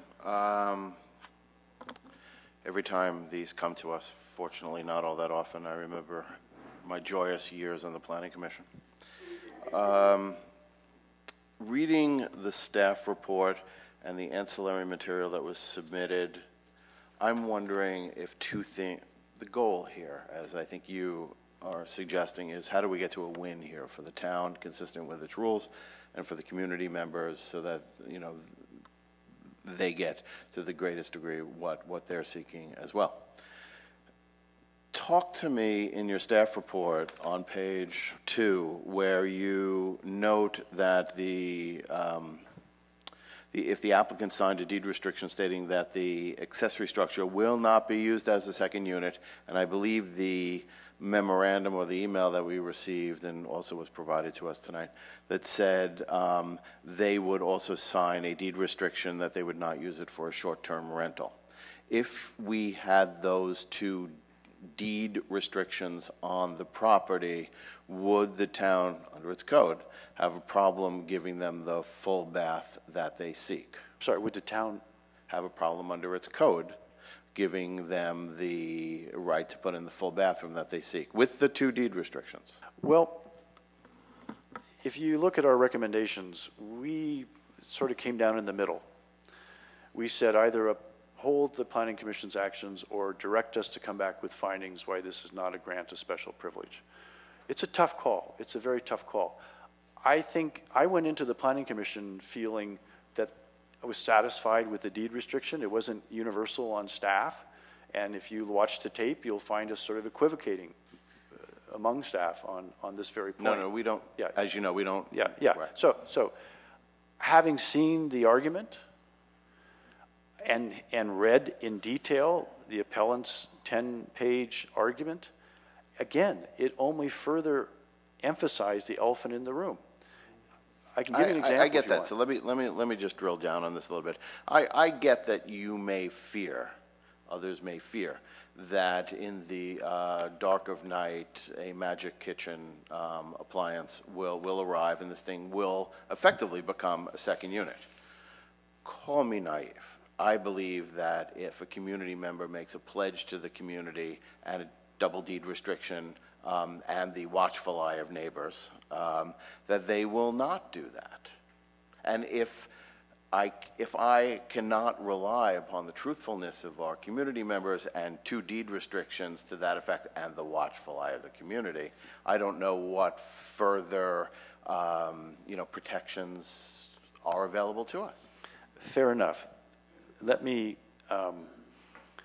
just refer to a line in the appellant's argument that I would ask you to at least ask the appellant about in regards to this being a standalone second unit without kitchen facilities.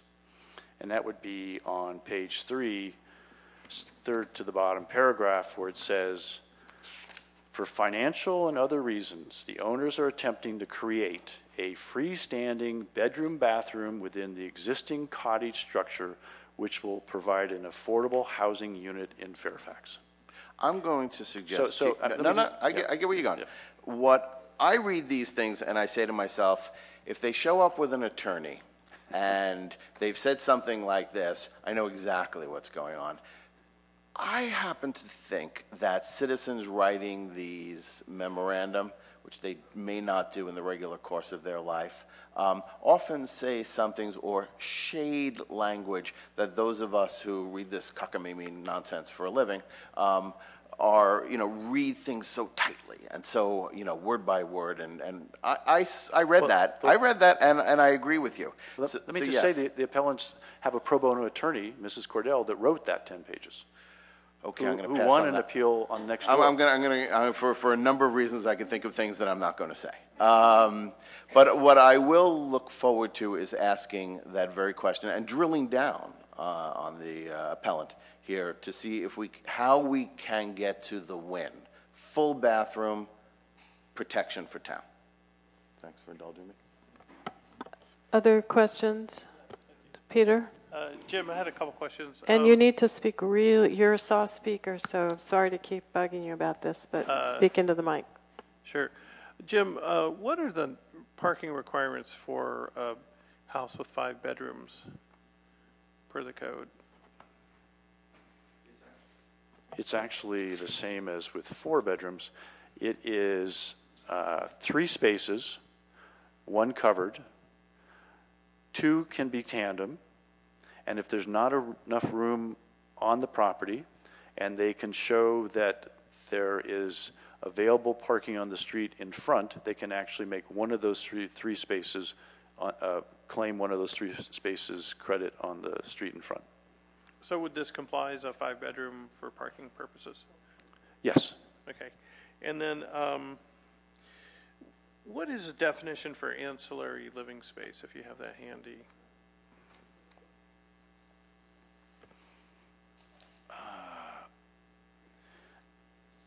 Actually, we have accessory structures. Okay. And I can look it up if you like. It'll take me a minute. Well, I know what an accessory structure is. I mean, I recall that from the Planning Commission. And then I was curious, one of the images on the plans on sheet A 0.2, image 7, seems to show an outside bathtub right next to the shed. And I'm wondering if that's still there. I'm not familiar with that. You might ask the appellant. Okay. David, let's not have those kind of comments. I have a question for staff, unless Renee has one. So I want to say that having read the appeal, I think there's a number of things in the appeal and the supplement where you kind of can't have it both ways. We are supportive of second units. We're not supportive of illegal second units, which you quite eloquently said. But I also have been thinking about this for several days, and my feeling is very similar to what David said at this point, is that the full bath with the protections of the deed restrictions saying this will not be a second unit, this will not be used for short-term rental, and trusting that a microwave won't appear and dishes won't be washed in the sink. Just the idea of having a bathroom that somebody can use in that structure, to me, helps us get, a compromise in between. But one thing that did trouble me in reading the appeal was saying things like this is inconsistent with our general plan and housing element, and it's clearly not, because our general plan speaks to legal second units, which have a number of different elements, not just a full bathroom. So it really troubled me, having read our general plan several times and spending an inordinate amount of time with the housing element, when I know full well that we are committed to these, but we're not committed to kind of a quasi-type approach. So I want to just state that for the record, that I had some concerns. And the boarding house is typically a boarding house. This is a vestige of the olden times. And I think there would be 1 bathroom for the entire house. And plus you'd have to have your food there, which I don't think is happening. So I'm not sure why that was brought in. That seemed like sort of an interesting fact, but doesn't really pertain to this. So I just wanted to say, anything you want to add to that, Jim, or just kind of encapsulate that? No, thank you. So my feeling in coming in was very similar to David's thoughts. And sometimes these things where people are, their heart and soul is invested in this, may put more in there than when you look at it very coldly. So there might be things in these appeals that don't necessarily fit, but I think people were just very frustrated and trying to get everything in there so we wouldn't forget. So with that, let's open it up to questions for the appellant. Oh, I'm sorry. I think you want to hear from the appellant first. Right, Yeah. that's how I was opening up for the appellant to make a statement perhaps, and then be available for comments or questions. And if you'll come up to the mic and state your name and push the red button, please.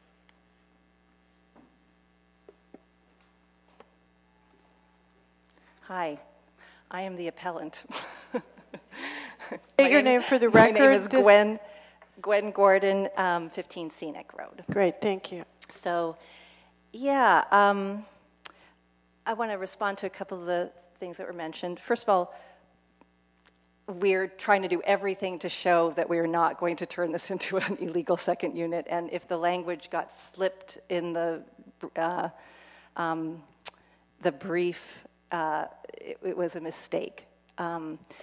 We don't know what else we can do to show that we're not going to do that. We actually have the kitchen has 2 entrances from the outside, which makes it the most, and it also shuts off from the rest of the house. So it makes it a very conducive to having it be a community house, which was our original intention. We like that. We like people coming into the house for the kitchen. We would also love to have it be a legal second unit. I mean, that said, it would still be better for us if it could be a legal second unit. The more prohibitive aspect of that is really that it would require even a 4th parking space on top of the 3. By the way, want to really clarify, we only have 1 off-street parking space right now. We would be adding 2 extras, not just 1. That was a mistake in the staff report, and it's persisted, and it just needs to be kind of fixed once and for all. We're adding an extra 1 on top of what's required, so there'll be 3 off-street parkings, tandem and adjacent. And this would be adequate parking even if it for 5 bedrooms. However, if it were a second unit, we'd have to provide, even though there'd be no increase in the burden, we'd have to add still another parking spot, creating a parking lot and changing the character of the whole front of the house and the neighborhood. And that's one of the biggest prohibitions for us for being able to create a legal second unit. So we kind of surrendered. Like, okay, we'd like to do that, but it's not going to happen. So what can we do to make that really livable space? So I want to respond to just some of the key points that were covered in the, I won't make it long, but they were covered in the appeal, and they were, they didn't give it, I didn't have a chance at the time to say much about it at the Planning Commission meeting and even in the appeal. But one of the reasons used to basically one of the justifications, so there were 3 basic justifications for the Planning Commission's decision. And I want to say we really do appreciate that they granted that this, what was being called a shed, which never, by the way, I hope the pictures made it clear, it looks like an art studio. We bought the property seeing this beautiful space with skylights and Douglas fir floors and electricity and heating. And there's nothing shed-like about it. I mean, if storage has never had it so good, if it's a storage space. So this was clearly inhabited space when we bought the house, and so there's nothing we ever heard that would indicate otherwise. So we didn't realize we were doing anything. We weren't adding plumbing. We weren't doing any building. We were doing a lot of sort of upgrading of the house in general at that time, but it wasn't the cottage. So the cottage has never gotten a big upgrade. So that was a misperception on the complaint side. So we were simply we had friends stay there. They were tenants and friends, and they were living there, and we learned from that experience that it did not work at all to have them use the bathroom in the main house, and that was really a privacy issue. So while it was a communal experience to have them using the kitchen, it was definitely not workable to have them using the bathroom in the main house. So I also just want to underline that we do think that in the time of affordable housing crisis, that using the space as an Airbnb is unconscionable, and we're ethically opposed to it, and we're very happy to sign a deed restriction to that effect. So, okay, to the staff report. It was based on 3 primary elements: that granting us a full bathroom constitutes special privilege, having a full bath makes it too easy to turn the cottage into an illegal freestanding unit, and that we could easily use the cottage and half bath as office space and rent out the room in the main house. So I'd like to just, I know you've studied the appeal, but it might help if I respond to each of these points very briefly. So regarding the special privilege, as Jim mentioned, there are houses. There's one house that's 5-bedroom, 4-bath, and one house right next door to us that has, at 9 Scenic, a detached ancillary building that's a full bath and a full bedroom. So the fact that there's already a detached unit that's a full bath and a full bedroom and a 5-bedroom, 4 under one house, under one roof, seems like it's a difference without a distinction without a difference. So you get both, but not exactly the configuration. So we find that I looked further, and there are at least 5 other houses sold in the last couple of years in Fairfax that were at least 5-bedroom, 4 baths. They were all under one roof, but they, again, it's not an unusual size, and even in the area that, on the list that staff provided, there's 4-bedroom, 4-bath, 5-bedroom, 3-bath, so it's not kind of an outrageous size. It doesn't seem to constitute a special privilege. So there's also already a provision for ensuring a space that a space isn't used illegally as a second unit, the prevention of a kitchen.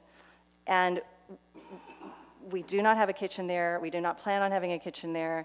And if that's not enough, and the town believes that they should also only allow half baths in order to prevent use as a unit, then that regulation should be established through due process and not as just a good idea, because it leaves people in my position where there's no way we can do anything to ensure that we aren't going to have a kitchen or an illegal second unit, except a deed restriction, which we're doing.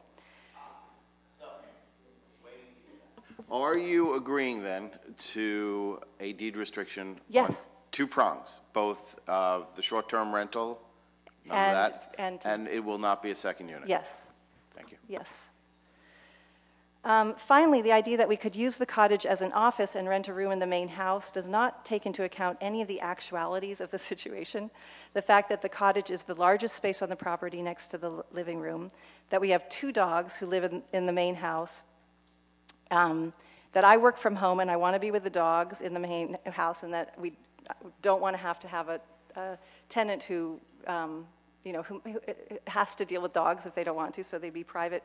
In the cottage, it's private and separate from the dogs. I work at home, so I like to do housework, and when my partner's home, I like to interact with him. And I don't want to work in the cottage, basically.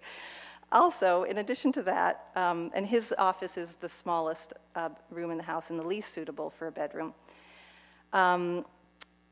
In addition to that, my office is under, which would be the other possible bedroom, is under the master bedroom, which I offered a picture of. And not only is there no insulation or sound barriers between the 2 rooms, the plumbing for the master bath runs right behind the wall of the office, and it sounds like Niagara Falls. There's no way anyone could sleep through that if it happened during the night. So the sound is so clear that if I'm in the room, when the alarm clock goes off up in the master bedroom, I hear it as if it's in my room. So there is no privacy. The main house was clearly not built for roommates, and only the cottage and the bedroom that's on a separate wing are appropriate as bedrooms, as separate bedrooms.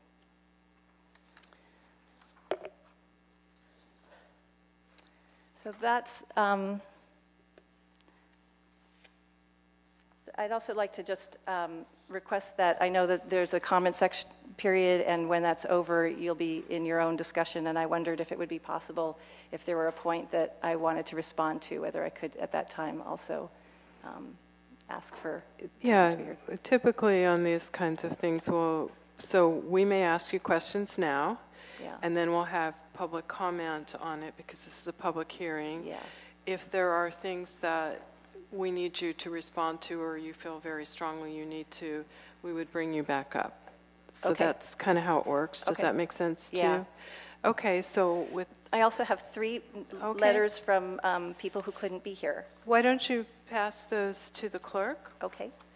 And what we'll do now is see if, I'd also like just to add. This is okay. My name is Tony Hoover.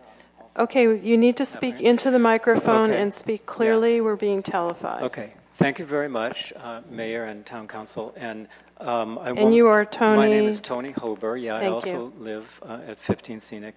And I won't repeat what Gwen said because she covered a lot of the points, but just to kind of summarize and to address the thing about the elephant in the room.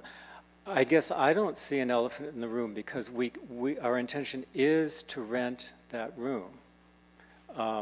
So it's not like we're saying we won't rent it. As Gwen said, the way to prevent a hot plate is not to not have a shower.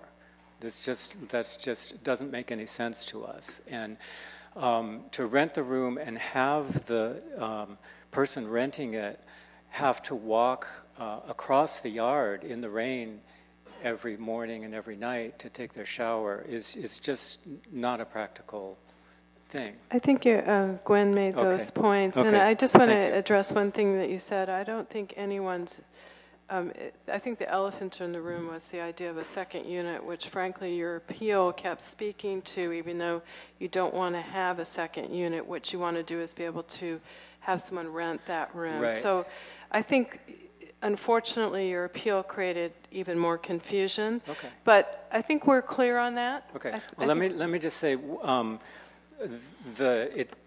it seemed like the statement was made that it's not relevant to talk about the towns and the state's policy of encouraging second units. But what I want to say, so I'm not a housing specialist or in government in any way. So just as a layman, I'm saying on the substance of it, not talking about the legal definitions of what officially is a second unit, this would be a place where a person could live affordably.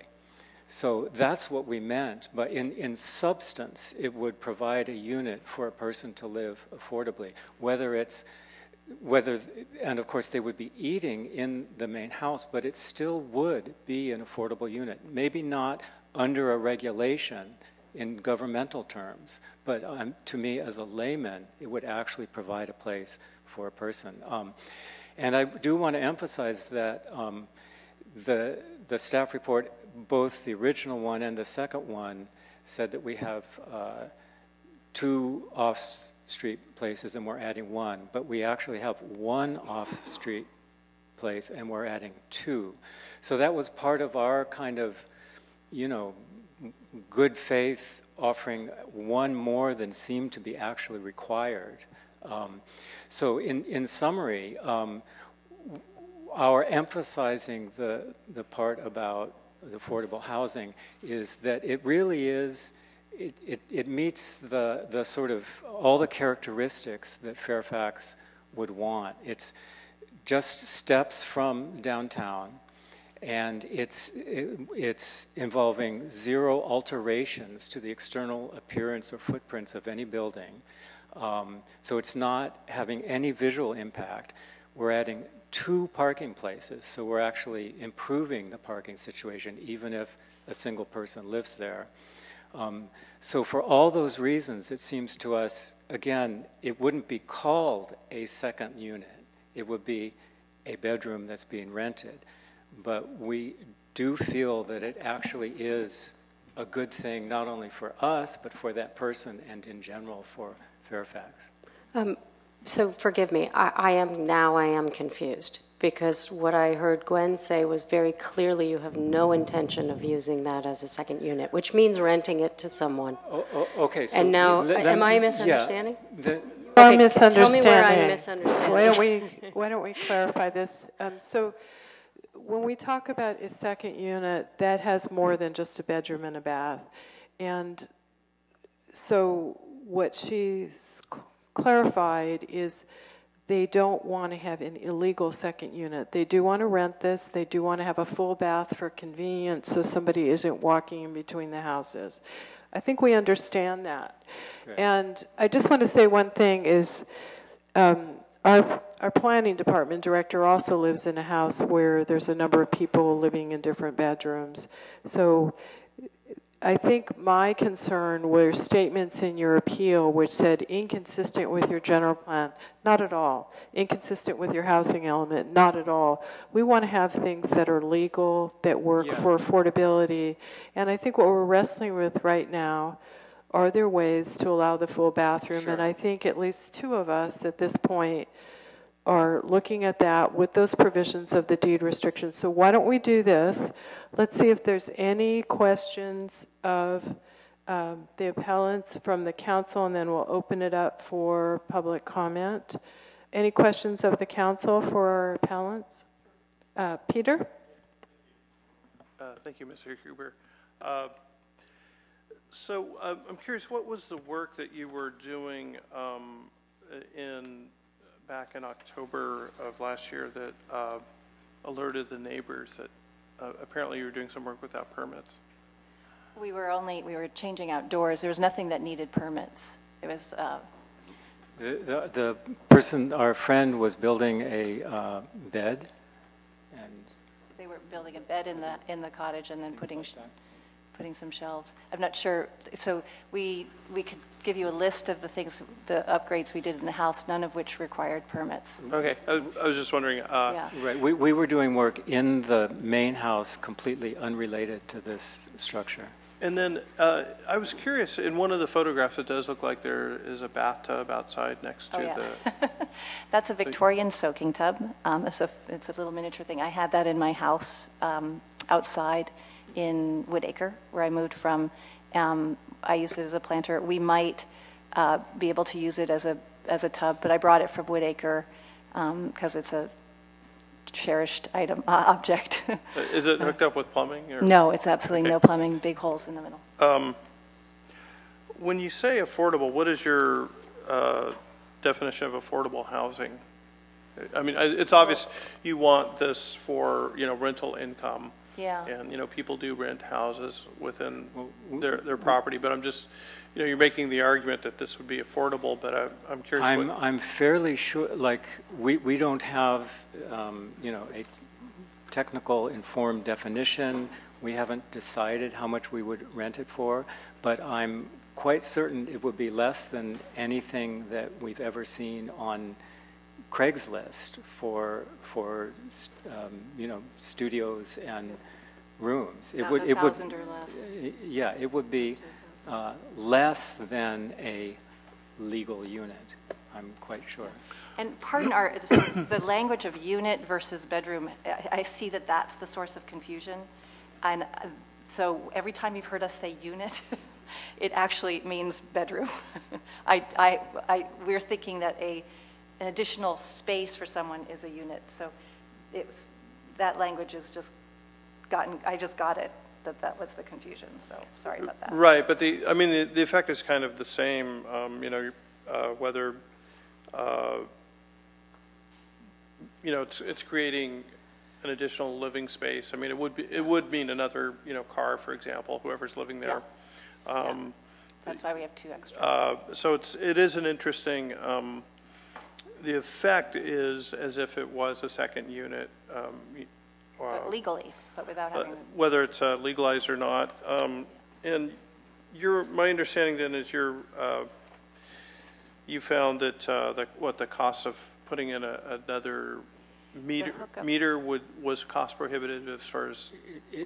The meter is far more than the sprinklers. The meter is in double-digit thousands of dollars. And in addition, as Gwen said, we would have to have 4. The current plan calls for 3 off-street parking.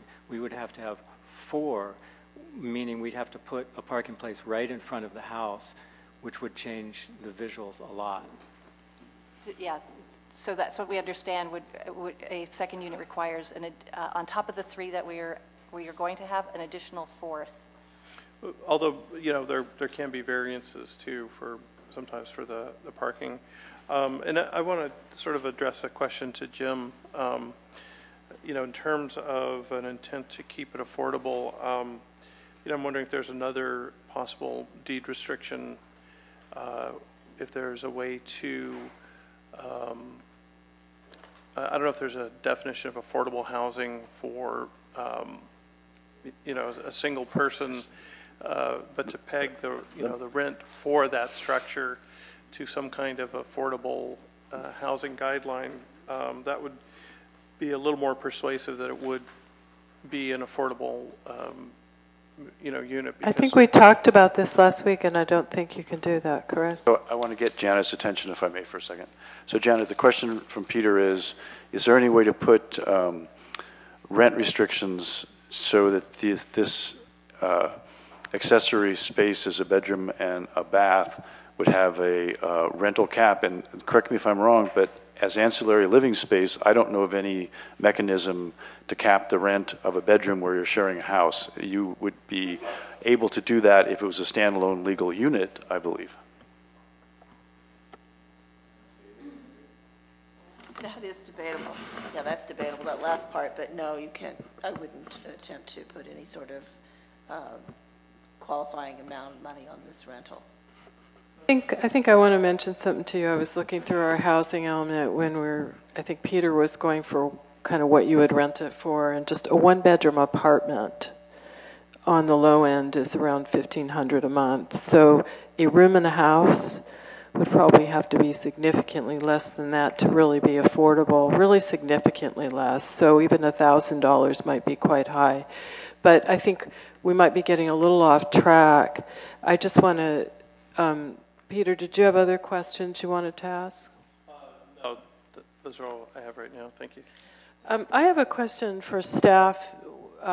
Maybe this will bring a question for you all, but is my understanding, I thought you said that for 4 bedrooms or 4 bedrooms, you need 3 parking spaces. That's right. And so let me just clarify. So let's just clarify that, is that you're not giving us an extra parking space. 4 bedrooms requires 3, and I thought there was a variance to allow them to do tandem or something like that. Actually, you're allowed with the single-family residence the tandem, which is what the case is now. And let me just concur with what they said that they added to. The confusion was in the first set of plans that were provided for the Planning Commission public hearing, we measured the space on site for the parking and it was 20 feet wide, so we assumed it was 2 spaces on site. We went out in the field since then when this came up and measured, and it was 14 feet wide. So they are creating 3 spaces now on site. And if I may just add one thing, it is true the code calls for 4 spaces on site if this was to become a legal second unit. However, they're perfectly welcome to apply for a variance on that requirement, and variances are at times granted. But the reason for the public hearing is to let the public and the neighbors come together and noodle it and discuss the particulars of this particular location. But variances are granted. It was granted for this side yard setback to get 3 on site, and they're perfectly willing to apply for a second unit and at the same time apply for the variance, but that's the process. Well, I've got one more question, and then I think we can open it to public comment. So, Jim, I was glad to hear that we're bringing the junior second units to the Planning Commission. That's great. We would encourage folks to consider that for the area that was abated. Okay, so just to clarify a little bit what junior second units are, and I think when it goes to the Planning Commission, you should probably attend. But that is a lot about something that's less than a full second unit. It would have a microwave and a kind of sink that you could wash things and a few other things potentially, and are potentially envisioning less parking. So let me ask you a question, Jim.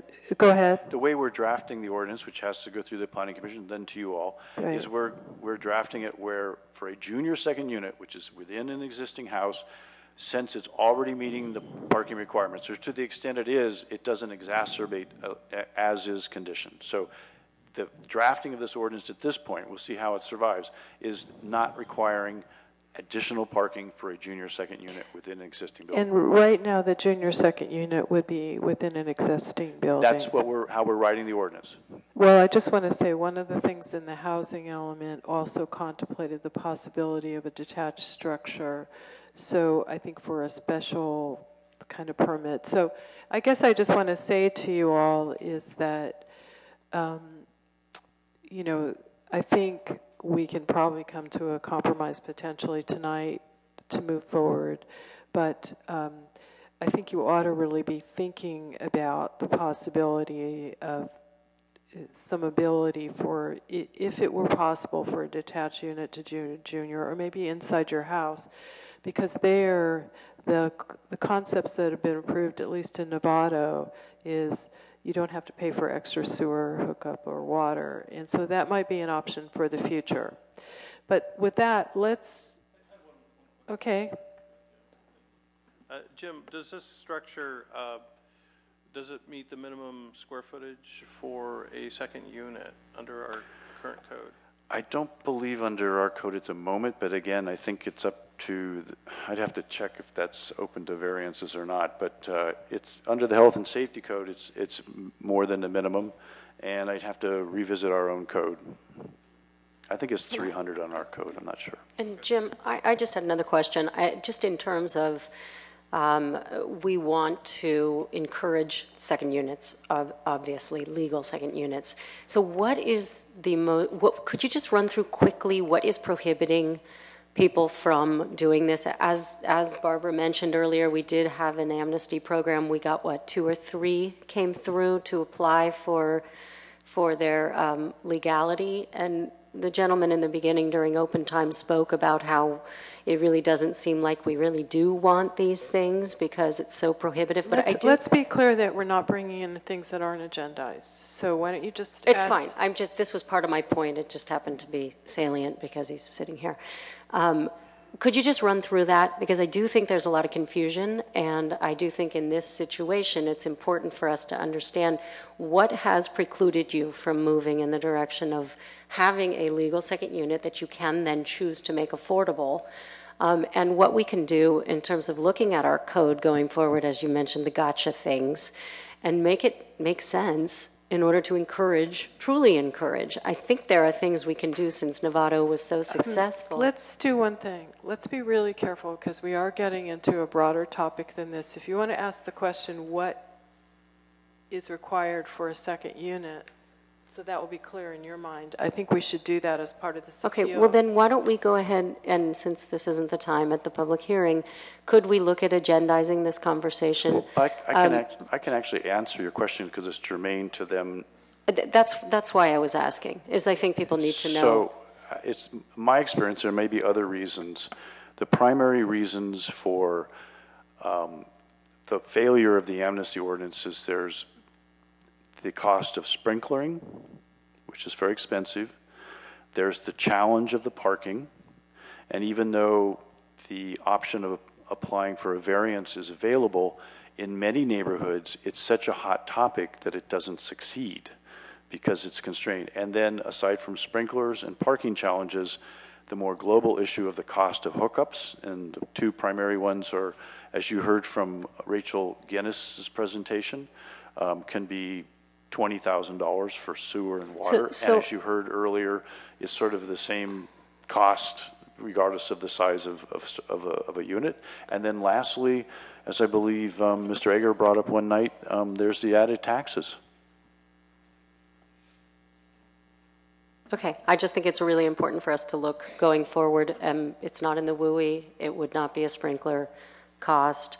I think there's ways to work with the sewer and the water, as Novato did with junior second units. Well, I just think that needs to be explored because we have too many that have not been so able. Let's do a couple of things. There are regular second units and there's junior second units, and that will be coming to us soon. And so let's move on with this appeal, but thanks for bringing up those points, Renee. So with that, let's open it up for public comment. You folks can maybe sit near the front in case we need to call you back. So members of the public want to comment on this item? If you could come up to the front and state your name and address if you feel comfortable doing so, and your comment. Yeah, you just pushed it the wrong way. Push it again. It needs to be on. Yes, okay. Thank you. Hi there, my name is Terrence Bennett. I'm the husband of Dolores Cordell. She was the owner at 9 Scenic, and the staff here are familiar with her. She wrote this appeal, and I'm unfortunately here for her because she's in New Orleans tonight and visiting her daughter and was unable to attend. I actually lived at 9 Scenic with Dolores Cordell before we became husband and wife, and we actually lived in the detached bedroom with the full bath that exists right next door to these folks' property. Then when the owner, Daryl Grossman, died at 15 Scenic, my wife, Dolores, became the executor of that estate, and we did a lot of work to clean it up and make it saleable so that these people could pay the incredibly high price they paid for this piece of property. But just as a historical matter, Daryl and his father bought this place, I believe, around 1973 for the sum of $25,000. It was sold for quite a bit more than that. I lived with Dolores in 15 Scenic while we rehabbed it, got rid of the amazing amount of stuff that Daryl had accumulated over the years. And believe me, that what has been described as a shed is a serious misnomer. This was used by Daryl as a dance studio. He was a dancer. He also was an artist. He used it as an art studio. It's a beautiful piece of construction, beautifully laid out, and certainly not in any way well called a shed. So I'm only here to say we believe that what Tony and Gwen want to do is certainly within the realm of reason.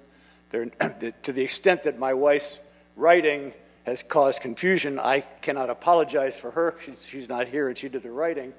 But I will say this, the intention of this document was to point out, for example, the idea that the zoning ordinance says boarding houses. The zoning ordinance says a lot over 7,000 square feet is entitled to a duplex. These were illustrative of the fact that there's no reason to put obstacles in the way of an accommodation here.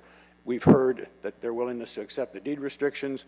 It seems to me what we really want to look at here is, are you going to distrust your neighbors and your friends who are making this effort to increase a bit of affordable housing in the place by saying, well, we want to make sure you don't do this, even though you're accepting a restriction, we're thinking you're going to get around it somehow. This is not a good way to approach this topic. They're willing to accept the restrictions that are necessary given the fact of the affordability issues. So I simply would urge the council to come to a decision tonight that favors the actual adding of the full bath. And the reason for that is pretty obvious. You can't cross. I've been in that property, and I can tell you it would be very inconvenient to be there and having to leave to bathe in the front house. The points that Gwen made are very, very salient. The owner lives upstairs. It's very difficult to just have the staff tell us, well, you should rent out a bedroom in the house and use the office, use the place outside. Thank you. We have three minutes per person. Okay. So thank you very much. Appreciate that clarification. Okay. Thank you. Thank you. Next speaker. If you could, hi there, Mallory. If you could state your name and address. Mallory Guideham, Willow Avenue. I'm on the Affordable Housing Committee, so from the very beginning, you had me from the beginning. However, not stating the affordable price is a concern to me. And I think if this were to be actually affordable housing, I would like to know how affordable this housing would be. Thank you, Mallory. Other speakers from the public? If not, we can bring it back to the council. Okay, bring it back to the council. Oh, I'm sorry. If you could, State your name and address, please. Good evening. My name is Bill Hinton. This is my wife, Lockie, and we live at 22 Scenic Road, which is just across the street and about one door down from this house. We have lived here since 1976, so we have seen over the years a lot of goings-on at 15 Scenic Road. We knew Darrell quite well, and we have to say that we are very, very pleased with the work that has gone on this house and what Gwen and Tony have done to it. It is a remarkable improvement, and it has improved the neighborhood. And we're very, very happy with that. It is a little disconcerting that we have to get all wound up in all of these rules and different things, and I know you folks up there on the stage have your, things that you have to do. But they are trying to improve their property, and it's good for the neighborhood. The house before, I don't know whether any of you have been by it or seen it, but it was not in the greatest shape. And it's set there without having a whole lot of improvements to it, at least that were visible from the neighborhood for a long time. So we're in favor of their project. We applaud them, and we hope that you do too. And thank you. Thank you very much. Question for Mr. Hinton. Mr. Hinton? Mr. Hinton, I have a quick question for you. Members of the public. How's the off-street parking in the neighborhood? Well, the off-street parking varies from time to time. However, I will say it's not as bad as the traffic on the street. Sure. The traffic on the street has gotten to be horrendous. And I don't know what you do about it, but obviously you've provided a lot of permits up in the hills that are all coming down on our street. Well, so it would be nice if you kind of curbed your your efforts up there. For those of us that are down in the Totherland down here. They drive very fast. And they drive very, very fast. Okay, we'll try to do something about that. But the parking. I'm glad you asked. Parking is a concern, and I ask this very sincerely. I mean, oftentimes there's concerns with neighbors about expanding number of bedrooms or adding second units. It means another person parking there and friends coming over and so forth. And I just wanted to get some of your direct experience of what the parking is like. Most of the time it's not a problem. Okay. When it is a problem is when the town is having something going on and the overflow from the beer week or the Oktoberfest or the activities, and we understand that. I mean, it's fun, and there's no complaint with that. But it's always good to have off-street parking spaces, and I'm very, very glad that they are considering putting in a couple more spaces. You can always use parking. Thank you very much. You. Thank you. Other members of the public want to speak on this item? Hello there. If you could state your name and address, please. My name is True Heights, and I live at 20 Scenic Road, right across the street. And I would like to second much of what Bill has said. The aesthetic is so lovely. And not only that, but anything that goes on, you kind of get a feel of that here. They're talking to you about it, and it's just, there's nothing that happens that you don't like, or if something disturbs you, you just discuss it. And I would like to ask the town of Fairfax to do something about better marking the fact that there's only parking on one side of the street, because lots of times in front of my house, people will park illegally, making it very unsafe indeed. So that's one issue. And to encourage whatever is necessary to do to keep these people in our neighborhood. And I think they need some help making it affordable for them, making it possible for them. And just, I want to state my feeling that I hope it can work out however we do it. Thank you very much. Thank you. Okay, so any other members of the public want to speak on this item? I'd like to close the public hearing and bring it back to the council. Okay. David? If I may try to frame a motion and a solution, because I know we all want to move on to the fascinating discussion on flush toilet volumes that will follow directly after this. David, just to point out, I insisted on having that done. Let me see if we can come up with a draft motion with council's assistance on this. Janet, listen to this to ensure that I'm crafting this appropriately for other council members' consideration. I would recommend that we uphold the appeal of the decision, conditioned specifically on the applicant signing a deed restriction with two conditions: that the accessory structure will not be used as a second unit, nor will it be used for short-term rentals, example, Airbnb. And conditioned on that, the full bath would be allowed. If crafted appropriately, although I see that we're going to have a better crafting job right about now. No, just clarification. So you wish to grant the appeal? Exactly. Conditioned upon the two deed restrictions? Yes. And that means that the full bath would be allowed? Correct. And we will draft that resolution and bring that back to you. So you would give directions to staff to draft that and bring that back to you, because we don't have it before us right now. Precisely. With the appropriate findings. That is the motion that I would put before the council.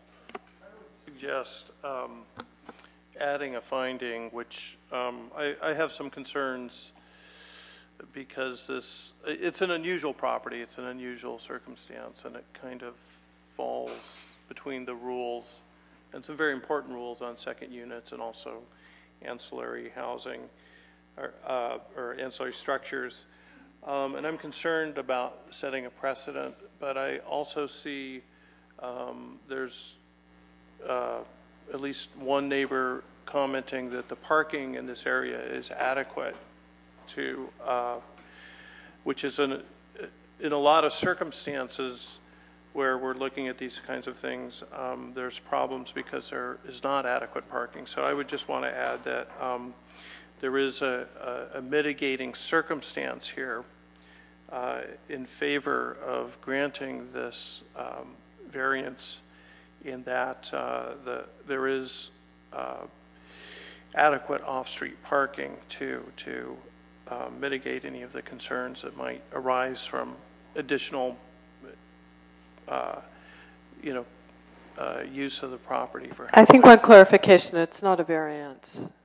I think what you're trying to say is that you wanted to add something that the rationale for supporting this along with the deed restrictions is that we would have adequate off-site parking. Is that what you're trying to say? Please forgive me. I think you mean on-street parking, right?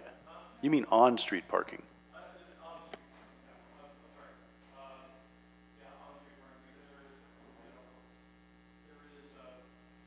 To be on the mic. There we go. Yes, there is, unlike most of Fairfax, there does seem to be more on-street parking to support this. And technically, what is this? This was for a use permit. I'm sorry, not a variance. So, yeah, I would want to add that finding for future cases that come before us. I'm not sure. I just want to respectfully disagree with having that kind of finding, even though I know it's a good point. One of the things we always worried about being on the Planning Commission is setting precedent. But I believe by doing this and by having the deed restrictions, we're setting a bar that differentiates. And so my concern about adding a finding about that there's adequate on-street parking might be that others might come to disagree with that. There are situations during Fairfax events where you can't park on scenic anywhere. And so I don't think it's necessary. It's really kind of a friendly disagreement, is that I think with these deed restrictions, the 2 deed restrictions, allowing the full bathroom, I think we've clarified that this is a different situation, so I don't think we're setting a precedent. That's my friendly disagreement. Sure, and I would just argue that there could be a lot of situations where people would come forward seeking, these deed restrictions to otherwise seek a use permit for uses that are just not compatible with the zoning. And I think it is important to make a finding because this is kind of an unusual circumstance, and just adding. I would disagree in saying this is compatible with the zoning. Correct, Jim? It's not incompatible with the zoning, and we're having parking that fits the requirements. So, Jim, do you want to weigh in? For ancillary living space, 5 bedrooms, 3, 4, what would be 4 baths if you prove it. It's, as my understanding is, that the on-site parking is adequate in the 3. There's not one covered, but it is what it is, legal and non-conforming. 3 spaces. It meets the minimum requirement of on-site parking. Can I suggest a path? Okay. A path. There's a difference between a finding and what we might call dicta. Is it possible, Peter, that when staff crafts this, they could make mention of the concern and the issue so that it's memorialized in the staff report and can be used by future applicants, other council members, other councils down the road to understand what went on here and I think the concern that you're raising, but would not be a finding because a finding has a real hook. Is that can you? Yeah, I think that's fine. And actually, Jim, you make a good point that technically it would meet the requirements for the off-street parking. So that finding would actually not be pertinent. But yeah, I would like the record to reflect that there was testimony and that there is actually pretty good off-street parking in this area. So. Thank you, both of you, for coming up with that compromise. So David's made the, go ahead, Garrett. So I don't know if this helps or not, but just to point out a couple of things. The item, people talked about affordable housing, and obviously that's a noble cause, but that's not really an item before you, and I think you recognize that. Really the issue before you is half bath or a full bath, and whether or not that's going to encourage an illegal second unit or not. I will say from the staff perspective, we're always in the role of asking the public to trust us. I think, in fairness, it's fair for us to trust the applicant. So if the applicant signs a deed of trust and they promise to us, in essence, that they aren't going to create an illegal second unit, as long as there's an understanding and if there's a code enforcement action that we may force them to remove the violation, I think it's all fine. I don't think we're doing anything that you're making any special findings or anything like that, because in essence, what it really is, it's an accessory unit with a use permit, has nothing to do with the second unit at this point, and so it's fine. There's really no findings that need to be made per se, because we're thinking about this as a unit. If it was in the house, there'd be no, it'd be part of that, just part of the house. This, in essence, it just happens to be living space that's just not attached to the house, and that's how we're looking at it at this time. Okay, so with that, thank you for that clarification. And so I think the motion's been made. Do we have a second? I will second that. And all in favor? Aye. Aye. Do we need a roll call on this, Michelle? No, you got it. Okay, thank you very much. So it's my understanding that you will bring a resolution to us at the December meeting. So we have to agree on that resolution before you can go forward. Well, you can't do it today. You have to wait till December when the council takes up that resolution to get that in hand before you go forward. December 2nd. And we would have to take that up, and then I would sign it, and I will commit to you, I will sign it the next day, so there won't be a long waiting period, if we agree.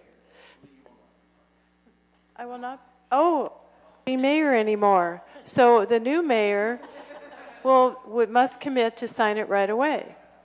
All right, thank you very much. Appreciate. So now I want to move on to probably the thing I've been waiting for all night, which is, no, we have to do the public hearings, Renee. We have to open up, so we're going to have a public hearing, introduction and first reading by title only of an ordinance of the Town of Fairfax, amending Town Code Chapter 17.132, Water Conservation, reducing the effective flush volumes for newly installed toilets and for toilets on properties involved in sales or transfers from 1.6 to 1.28 gallons. This is CEQA categorically exempt. Excuse me, folks, please leave the room. If you're going to have conversations, you need to leave the room. CEQA exempt section 15061B3 and 14 CCR section 15308. And I guess I want to mention that this change was brought to me by Larry Bragman. He used to be a council member and has moved on to the Marin Municipal Water District. And they recently changed. Excuse me, folks. If you need to make conversations, please leave the room. Is that they have made a smaller flush amount for toilets. So even though this can be kind of a funny topic, I asked that this be brought to the Planning Commission so we can adopt an ordinance consistent with the Water District, use less water, less greenhouse gases, less energy, and even though it can be kind of a funny topic, it actually is a really critical topic. So, Jim, would you like to do a brief staff report? I don't think we need to cover every item on it, but... I think you just gave it. I did. Oh, and our town attorney wants to add something? Yeah. Yes. Yes, I'd like to add one of the whereas clauses in the ordinance itself, which is essentially what you just read about the CEQA. It's in the staff report, but it's not in the ordinance itself. So this ordinance is exempt from further review under the California Environmental Quality Act, CEQA, as further governed by CEQA guidelines, 14 California Code of Regulations 2100. So we're looking at 14 CCR 15061B3. Janet, are you adding a whereas? It's really unclear to me what you're doing. Yeah, I am adding a whereas clause to the ordinance itself. Okay. All right, go ahead then. And it's the exact same thing that's in the staff report, and it's what you just said, but I just want to make sure it's in the beginning of the ordinance itself. So it's exempt under CEQA 15061B3. And that is, as it can be seen with certainty, that adoption of the ordinance has no possibility of having a significant effect on the environment, negative impact. And 14 CCR 15308, as adoption of the ordinance is an action taken by the town of Fairfax in its capacity as a regulatory agency for the protection of natural resources. So that needs, I just want to add that as a whereas. And where are you adding that whereas? Right. At the end of the last whereas, where it says, whereas the town council desires to amend the town's code to reflect these changes, 20% savings from the town's current maximum of 1.6 gallons. We can go right there, right before the now therefore. No, wait a minute. Okay, you said two different things. So it's after the last whereas? And, okay. And right before the now therefore. Got it. Okay. Thank you for adding that clarification. So with that, I already did the staff report, Garrett, and Jim mentioned I'd already done that. So with that, I want to say, does council have any questions of staff? John, do you have a question of staff? Yeah, do we know whether these, I mean, When the 1.6 gallon toilets came out, you usually had to flush them 2 or 3 times. So, and then they started getting better. Are there good toilets that are 1.28? I believe I installed them in my house recently. I've changed all mine. Yeah, I mean, because the first 5 or 10 years on the 1.6, so you've had to flush them 3 times. The technology has changed significantly, and theoretically, I mean, I just want to make sure that we're, not in front of, with the same situation as last time, because it was stupid. But. Okay, well, the technology has changed significantly, and I just changed 3 toilets last year and changed to this lower flow, and you can come over and use them. Well, thanks for the invite. But yeah, so can I get this straight? Yes. You're asking me to guarantee that things are accomplished with 1.28 gallons. I'm sorry. Okay, I think what John's raising is the point is that technology in the early years wasn't very good, and we've all probably been. I just want to be, have some insurance, that we're not too far towards the cutting edge where it doesn't work. Well, I haven't gone on any site inspections on this, and I can't speak except that I know that the standard applies to single flush or double flush, and I think the technology. Oh, so it's the 1 and 2. Yeah, I've correct. Installed one So I've installed one of those myself.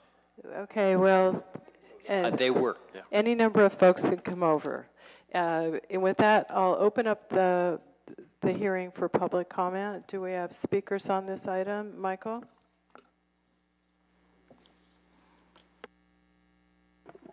Thank you. Actually, I sent you guys a letter on this to what John is really addressing.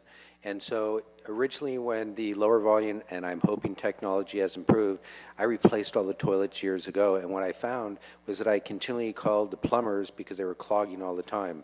And people had to routinely flush it. If you try to flush it twice, it clogs. So you'd have to hold your handle down and try to get everything through the service. I've changed those back. I took out all they start off, I think, as maybe 1.3s. They gave me a great deal of grief. And then I tried the 1.5s and 1.6s, and now back to 1.5s because periodically people move and they'll break or whatever. But I know the 1.6s overall cost me less even by looking at my water bill, because I pay the entire water bill for the entire property because people singularly flush, and I can tell you that I just do not visit the Roto-Rooter man as frequently. Great, well, thank you, Michael. Okay, other public comment on this issue? Okay, so bringing it back to the council, I'd like to entertain a motion. David, you look like you want, I know this was you were waiting for this one all night. I'll introduce and waive the first reading and read by title only ordinance number 796, an ordinance of the town amending the code 17.123 water conservation, reducing the effective flush volumes. 17.132 water conservation, reducing the effective flush volumes for newly installed toilets and for toilets on properties involved in sales or transfers from 1.6 to 1.28 gallons. With the change that the town attorney mentioned? Did you want to add that? Yes, of course. Okay, I'd like to entertain. Second. All in favor? Aye. So, Councilmember Reed, no. Can I ask a question on his vote? Do we have a choice on this, or is this a mandatory local or state obligation? Yeah, we comply with plumbing code, and actually, if you think about it, we don't run the utility, so if the utility requires of its customers, that's just how it works. So we don't get a discretionary thing. This was a nice conversation, but it's a mandatory obligation. It just brings it into consistency. Okay. So now I want to just ask, our next item is short-term rentals, and then we've got an item for the renaming of Gunshot Fire Road. I want to ask how many people, and then we've got an item on the medical marijuana. How many people are here for the short-term rentals? Okay, Michael and another person, maybe Bruce. And then how many people are here for the renaming of Gunshot Fire Road? And then how many folks are here regarding medical marijuana? Okay, I would ask the indulgence because let's move item 13 first. That's the Gunshot Fire Road renaming. And then we'll take up item 14. There's a lot of folks here for medical marijuana. And then we will take up item 12 as the last item. The council agree with those changes? And so with that, Vice Mayor Goddard, you brought up the renaming of Gunshot Fire Road. Do you want to make a very brief discussion on this? Or Garrett, I think you wrote the staff report. Yeah, no, I could just speak to it. So, in the aftermath of a very tragic event in Fairfax, I've spoken with several members of the community who are feeling as though something should take place and something should happen at the community level. I think I can be heard, right? So anyway, for the sake of the community, to sort of take back our town and to pay homage to a tragic event and let's see, I'm not a staff reporter, I guess. Basically, the community felt strongly that we should come together and recognize that what happened is really not. Okay, I'm not going to do this. Actually, if it's okay for me to actually call Wendy to come, because I spoke with a member of our community, Wendy, who took it great pains and with great heart and spirit to come and talk about how we might rename. Why don't we do that? Are you Wendy? If you could push the button. Sorry, Wendy, I'm handing it to you. And if you could push the button and maybe state your full name. It's Wendy Botwin. Give us a brief overview. Sure. And I just want to say that I think we all understand. And, I had to be on TV quite a bit after it happened. And it's a terrible event. So, I think most people really understand this. So go ahead. Thank you. Yeah, I before I even knew who was murdered or exactly what happened, that night when I was leaving being at Spirit Rock where Joanna Macy was speaking, where it turned out that Steve was actually on his way there that night. Before he was murdered, he was planning on being there that night. When I saw that it was near the Gunshot Fire Road, I love that area, and it's always bothered me that trail was named that. It never. I understand it's most likely from old hunting routes, and so when Steve was murdered, and I realized that he wasn't actually murdered on the actual Gunshot Fire Road. Just to clarify that, he was murdered on Old Railroad Grade, and Gunshot Fire Road is just right above that. It just seemed traumatizing to me that a murder would occur there, and Steve Carter's dog was also shot by a gun, and it just seemed like one of the ways that we could respond as a community to have any kind of sense of healing there, and to encourage people to use the trail again, and to honor Steve's memory, to not have that trail be associated with a gun, which is how Steve was murdered. So I right away kind of started talking about it and asked people on Facebook to. I put a link to the Marin County Parks and Open Space Department comment page, and right away there was a lot of support from people I knew, and I knew other people were talking that way also. So people made comments, and then I contacted the Parks Department directly myself, and I just want to say thank you, because Renee's been right there the whole time. I know John has been also. Larry Bragman was also extremely supportive, and as soon as I contacted the Parks Department, they were extremely responsive to me, and have been the whole way through, everybody there. So they took it seriously. They took the public comments seriously right away, and we're in process officially to have to submit names for the trail name to be changed.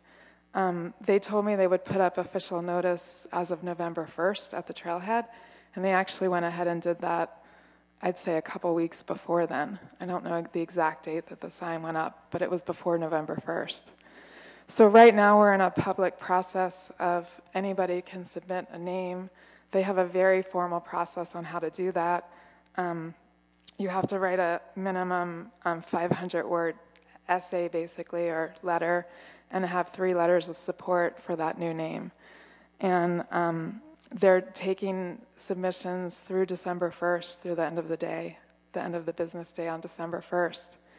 And then from there it goes to their Open Space Commission, and then their board of directors would have to approve whatever final name was decided on. I'm not personally attached to whatever the new name is. I just don't want it to be the Gunshot Fire Road anymore. And the other piece of this that I think actually serves the community is there's been a lot of misunderstanding around the names of the trails there. So apparently Google Maps about 5 years ago made a mistake on part of that trail, and they called it the Gun Sight Trail. And according to the Parks Department, there is no such trail named the Gun Sight Trail. And Google Maps still hasn't corrected their map. And since then, I know bike maps, and there have been other maps that have been printed with that incorrect name. So I also wonder if changing the name will make maps be more consistent in the end. And I have been concerned about what's the history of the trail name, and the Parks Department has been doing research on that. And like I said, I assume that it's from old hunting routes, but they're not actually entirely sure exactly where that name came from. They've been in touch with I think it was called the V Ranch. The Loma Alta Preserve used to be part of that ranch. And they've spoken to one of the old descendants of that ranch, and that person has no memory of it ever being called the Gunshot Fire Road from back when he grew up there. So why don't we do this? Thank you, Wendy. Is that I think we wouldn't want to prescribe a name, but we can write a letter to the county under my signature just supporting a name change. Mm-hmm. As far as changing maps or Google Maps, that may or may not occur in the future, and I think that's probably a problem in a lot of areas where things are misnamed. But I think, the county is, as you say, they're very receptive. It's not going to be eventually it will change, and probably sooner rather than later. So it sounds like you're not married to a name, and I think we want the process to work out where people have the opportunity to weigh in. That's exactly what I want. So a letter under my signature, because I was very involved. I live a quarter mile from that site, and those are my hills, and I walk those hills all the time, as do my neighbors. So it has a lot of meaning for so many of us. I also just want to say, and I don't want to make a big thing about it, but it's been really important to me and the Parks Department that this process not become divisive. For me, personally, this has been part of an attempt to create healing in the community and not add any more strife. But I do know that there is definitely opposition. It's a beautiful sign that they put up there, has already been defaced, and I have a photograph of that if you wanted to see it. So I just want to say that I know that a lot of people have been supporting the name to be changed, but I also know that there's opposition. I think with us strengthening it from the mayor of Fairfax or on behalf of the council, saying that we support a name change, I think that will help. So, Barbara, I just want to make sure that that is the will of the council. Yeah, I think we want to open this up to public comment first. Yeah. And I just to add one more thing that's indirectly related. The other idea I had at the same time is the bridge, White's Hill Bridge, that goes across, that you can really see when you're standing up above on the trail. I'm sure you're well aware is full of graffiti. And the other idea that I had at that same time was that I have presented and have been now working with the Public Works Department, and also Steve Kinsey has been supportive of my idea that we have some kind of a community mural that covers that gets rid of the graffiti, and we put a mural up there so it would be much more beautiful and also encourage people to enjoy that trail again. So that's in the works too. That sounds great. Thank you very much, Wendy. That sounds like another wonderful idea, so thank you for leading those efforts. Yeah. Any members of the public want to speak on this item? Seeing none, bring it back to the council. Is the council supportive of a letter, just a very simple letter saying that we support the name change? Mayor, I would support two letters, one in support of the name change and the other one in support of the mural, because that's really going to two different places.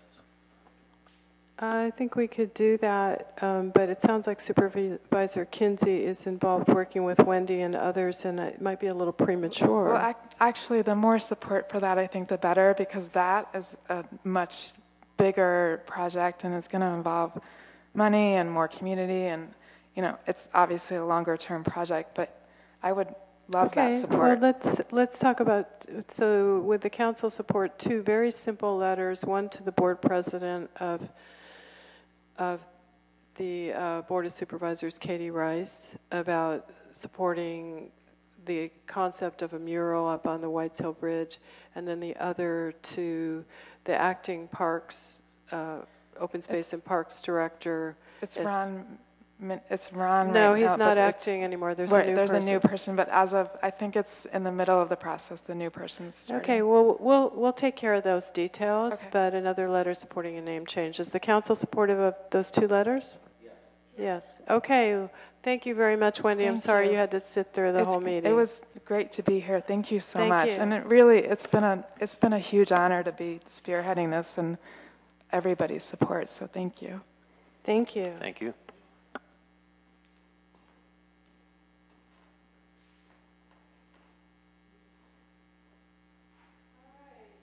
Now we're going to take up item 14, discussion consideration of the effect of new state legislation on local regulations regarding medical marijuana.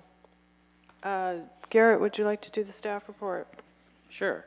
So maybe as background, I think most of you are aware on October 9th, 2015, Governor Brown signed into law 3 new bills, AB 243, AB 266, and SB 643. I mean, these bills, in essence, really change the way the state's going to handle medical marijuana. They were negotiated through something called kind of midnight negotiations. So really, the League, California cities, as well as all the different town attorneys in towns are trying to figure out what is the impact of the bill on all the different municipalities. To help with that, for your reference, we did attach to the staff report the Q&A sheet from the League of California Cities, and our attorney and her firm is currently researching the matter, but they have pointed out that there's some clear consequences, and one comes in the form of AB 243 that governs the state licensing requirements for the cultivation of medical marijuana. The state would create licensing requirements, but it does allow municipalities, cities and counties, to create a kind of a dual licensing permitting process. However, the catch with that is the process would have to be in effect or in place by March 1st, 2016.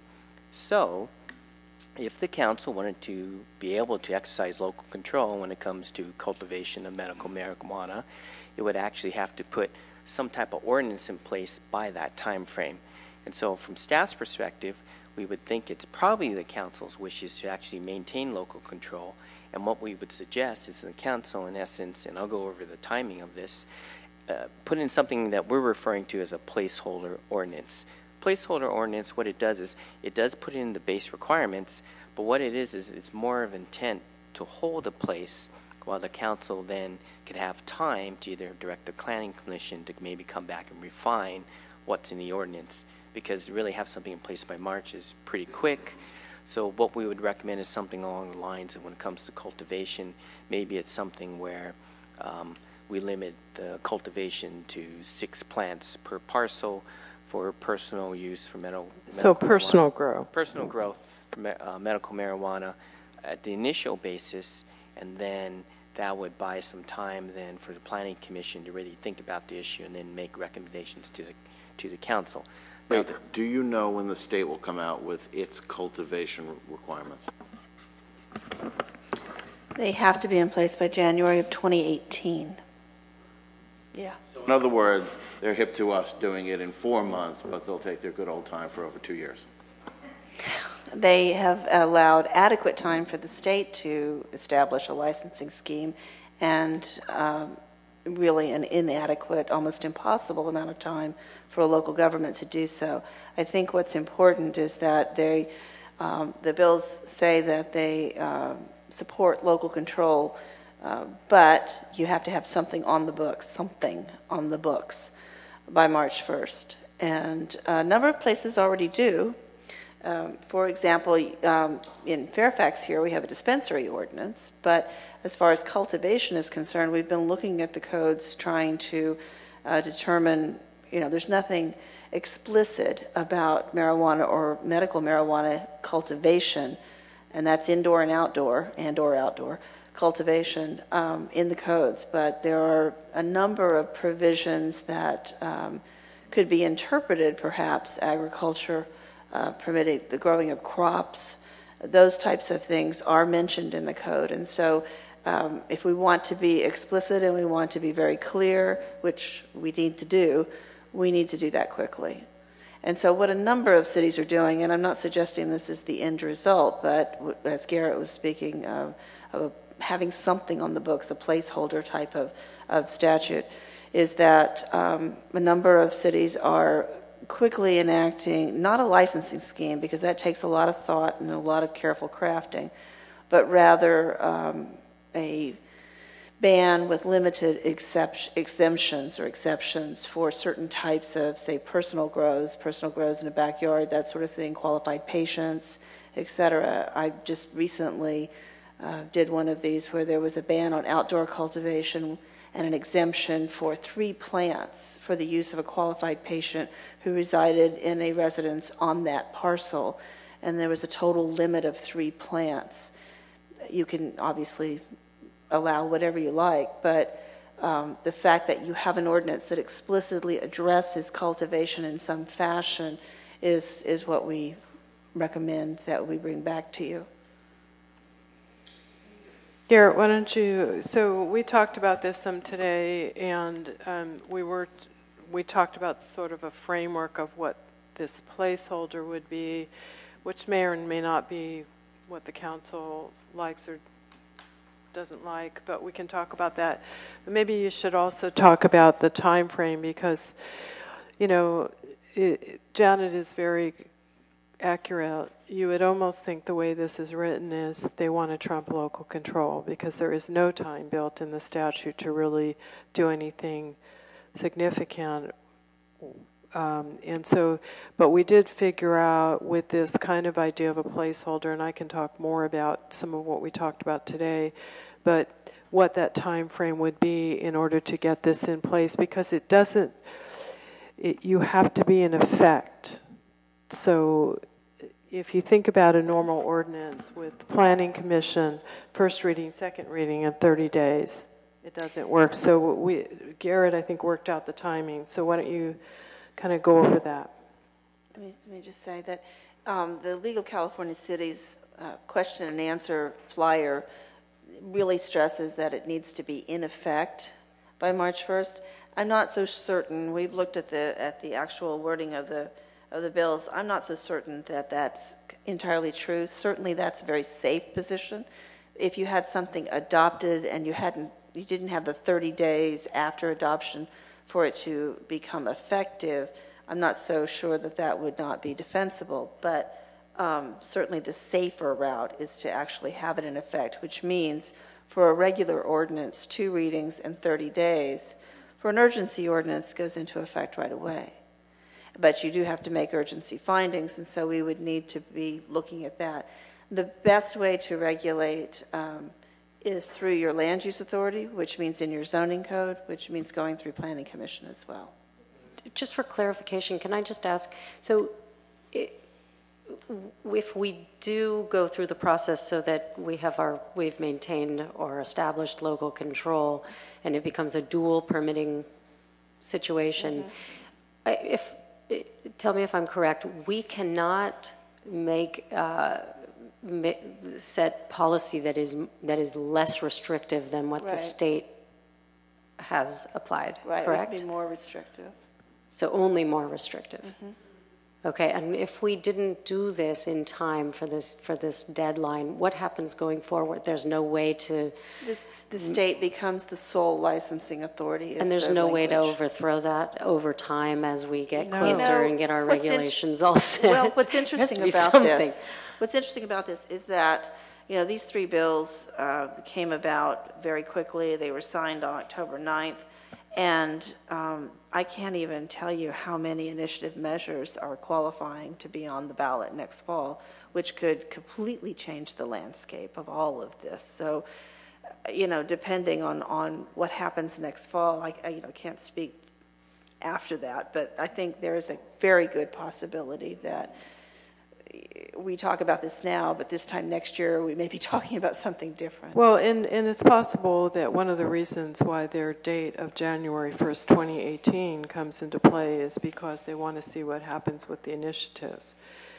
And I also think that one of the things, so this tenet of having to be at least as stringent as state law pervades much stuff. And so the one thing I think, in my personal opinion, I wouldn't want to see in Fairfax is these large outdoor grows where people say, oh, there's plenty of open space in Fairfax. Let's do these huge grows. I don't, my personal opinion is that's not something I would like to see, and we do not know what the state is going to come up with. So I think to the extent that we can fashion a placeholder that has the kinds of things that fit within what works in Fairfax, because I think we are, well, I can't speak for everyone on this council, but I know I'm personally receptive. And I think we want to do something that makes sense, more within our small town character. And so maybe I can speak to some of the things we spoke about today, and then we'll open it up more for the council. So, but maybe first, let's have you walk through kind of the schedule we talked about, because I would also say, I would urge us to be on the safe side, is to fight a battle after the fact when we said, well, we interpreted that it didn't have to be in effect. And if the state wants to trump local control on this, they will come down on us pretty hard. So I would say, let's be conservative. Go ahead, David. Is our conversation tonight strictly about cultivation on one's own property? It's not about opening up dispensaries. It's not about all of that. It's just on this limited because of the cockamamie time restriction? Well, let me just say one thing. It's about cultivation because that is the only thing that has a real hard deadline. And the cultivation could go beyond somebody's personal property, depends on what the council says. But it's about cultivation because that's the hard deadline with the March 1st date. Right. So we're not talking tonight about directing the Planning Commission to march down the road of a full regulatory structure. Well, actually, if I could just finish the staff report, yes. It Sorry. may answer Sorry, questions, Garrett. maybe not. So as we go through, yes. So what the town attorney said and what the mayor said, that's why what we're going to be recommending is a dual-prong approach to this issue. So the normal process would normally be we take it to the Planning Commission in December. Now, this is going to be a little different because in your first meeting, the council meets prior to the Planning Commission. We're actually going to agendize this for more discussion at that first meeting so you can have some time to give maybe some parameters to the Planning Commission to think about. So the Planning Commission would consider an ordinance in December. Then the first reading would go to the council at your first meeting in January. Then your second reading would happen at your meeting in February. Then it would take effect sometime at the beginning of March. So that's process that we're recommending one, but there's a second part to it. The second part to it is that because it's unclear whether or not the ordinance has to be in effect, prior to March to be safe, in case that is the decision at the state level that has to be in effect. An urgency ordinance could be taken to you in February so that you can adopt an ordinance, have something in place so you meet the requirements of the state law. The caveat with that is if the state legislature extends the deadline, then you don't need to do an urgency ordinance per se, and you go through the regular process. But again, as Janet But was they won't have it. There's no ability to extend the deadline because they don't even have the ability to enter bills until like March or April. right. So I don't know if I mean, if they could, then that'd be great. But what we're doing is we're doing it both ways. And what we're doing is we're just setting something that maybe doesn't go through all, like the town attorney indicated, we're not going to have all the licensing and the permitting process all in place by then, but we'll have some base parameters and have an ordinance in place.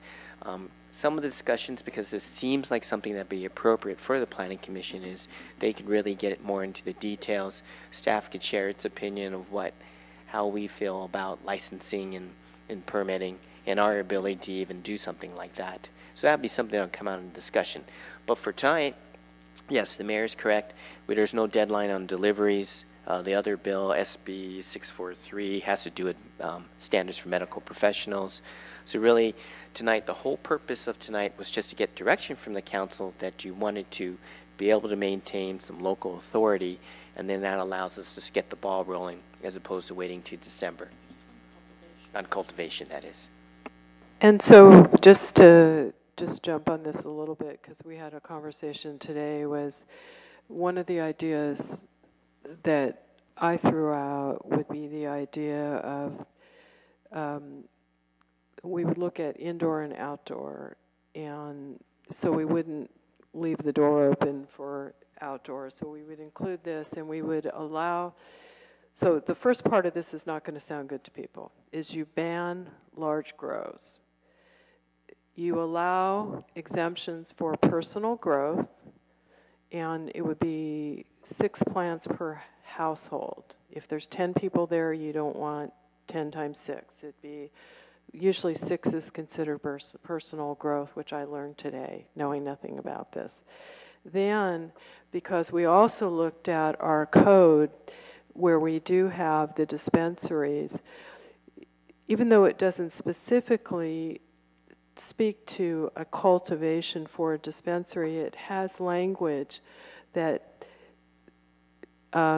if a dispensary has cultivation, there's certain parameters. So what I wanted to do with that is say we would also have an exemption for, should there ever be a dispensary in Fairfax, to allow an exemption for cultivation for that dispensary, but it could only be a Fairfax dispensary. If there was a dispensary that was in San Anselmo, they couldn't grow here.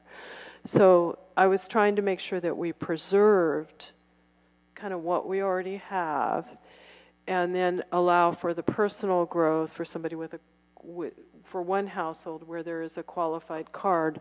And I think, in my personal opinion, that stays within, the kind of look and feel that's more a Fairfax look and feel. But I just wanted to just say that I've been noodling about this for a while and not knowing anything about marijuana myself, but supportive of the concept of medical marijuana. I wanted to learn more about what this meant, so we had a little call today. So council members want to talk about this? And just to be clear to people in the audience, I think David asked this, but we're only talking about where we really have to act now. This isn't the broader conversation of everything and anything about medical marijuana, which some people may have thought. But John? Yeah. I guess first off, I think if you call it indoor, not outdoor, I mean, there's a huge amount of energy use with indoor growing. I mean, outdoors you have the sun. No, I think what I was saying is if you wanted to do it indoor for the personal growth, in my opinion, that's okay. Mm-hmm. But I don't know. Well, I'm just coming down on the other side of that. I mean, I think that it makes sense energy-wise not to keep it just indoors. and I don't, I'm not very well versed in this either. But I have heard of people who have a space to grow, who have a card, and they allow other people, and there's some structure already within, there's got to be laws around this, where they had identified plants with a copy of this other person's card who was not a resident at that place, and they put it on the plant or something like that, in case the police showed up or something. I don't know what the regulations are around it, but I think that's, obviously if that's in place, they're, I think cooperatives are no longer allowed under the current scheme, is that As correct? of January 1. No more cooperatives. And that's what that was about? Probably. I am familiar with, very large grows for cooperatives of over 200 people. That's huge, yeah. It is huge. And record keeping being spotty, et cetera. So I think that, frankly, from an enforcement perspective, the better bet is a limit on number of plants per parcel, regardless of number of people who are qualified patients. And the other thing I'd like to say is that some of the rationale that has been used in other places, in other cities, is a public safety aspect of it. I understand that it is less expensive to grow outdoors, but it also, if people can see it, it may be subject the property to theft. There could be some of that. So there's a public safety aspect to it. There's also a balancing between the needs of a qualified patient who lives on a property and the neighbors who may not want it near them for whatever reason. And so that balancing is something that a city council does quite well, actually, I think. And so that may be another thing for you to consider. And that's kind of why I was suggesting leaving the option of indoor and outdoor, either one, for some of these reasons that Janet's bringing up is, and then with the idea of 6 plants per parcel. But go ahead, Renee, you had a question. No. I just generally, I'm trying to figure out, did you want us to, in order for you to have enough direction to move forward, give you all of our considerations? Because it didn't seem to me that was where we were going to look at 6 versus 3 versus... Right. No. We just want enough of a framework and a sort of a general direction from you to know that if you want to see something back in December, that might look something like what the notes I'm taking right now. Okay. But in December, we wouldn't have the thing back. What you would want is to be able to write the staff report so you understand roughly what the parameters are, which we still would have the option of changing in December before it goes to the Planning Commission, correct? Yes. Or the key issues you want to continue discussing in December. That's fine. We weren't anticipating that you would get into the nitty-gritty detail this evening, but really direction to us was, yes, this is important to us. Let's get the ball rolling, and yes, in December, let's have a more in-depth discussion. Okay. And then just to further clarify, we're not going to all of a sudden see, if you will, a meatball of these different initiatives coming together, and then we've only spoken about, 243, is it? Well, do you know what I'm saying? I just don't want to have we're focusing on cultivation, and they are going to be looked at as separate pieces. Are we going to come back with each of these bills in terms of where our local authority lies? Well, the first deadline, the March 1st deadline, deals with cultivation. Right. And from later there's dispensaries, which you've already addressed, and delivery services. And so that's later. The immediate issue here is cultivation. I think what Renee was getting at is because these bills also address dispensaries and delivery, should we contemplate over the next year, or maybe we wait to see what happens to the initiatives? But I think what she's getting at, if I'm hearing you correctly, is kind of the idea is we want to have local control, I believe, on these issues. And so the timing is not critical for these others, and we have to kind of stay tuned a little bit. But I think my feeling is that we would want to take these on over time. And is that where you're...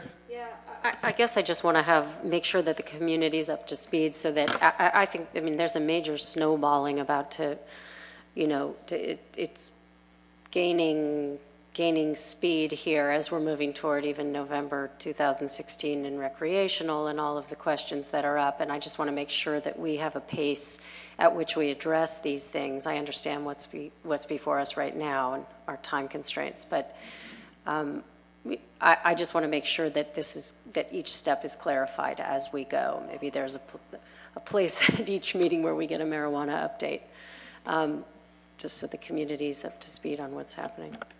I think that's a good point. Peter, did you have something? A couple questions and then a couple comments.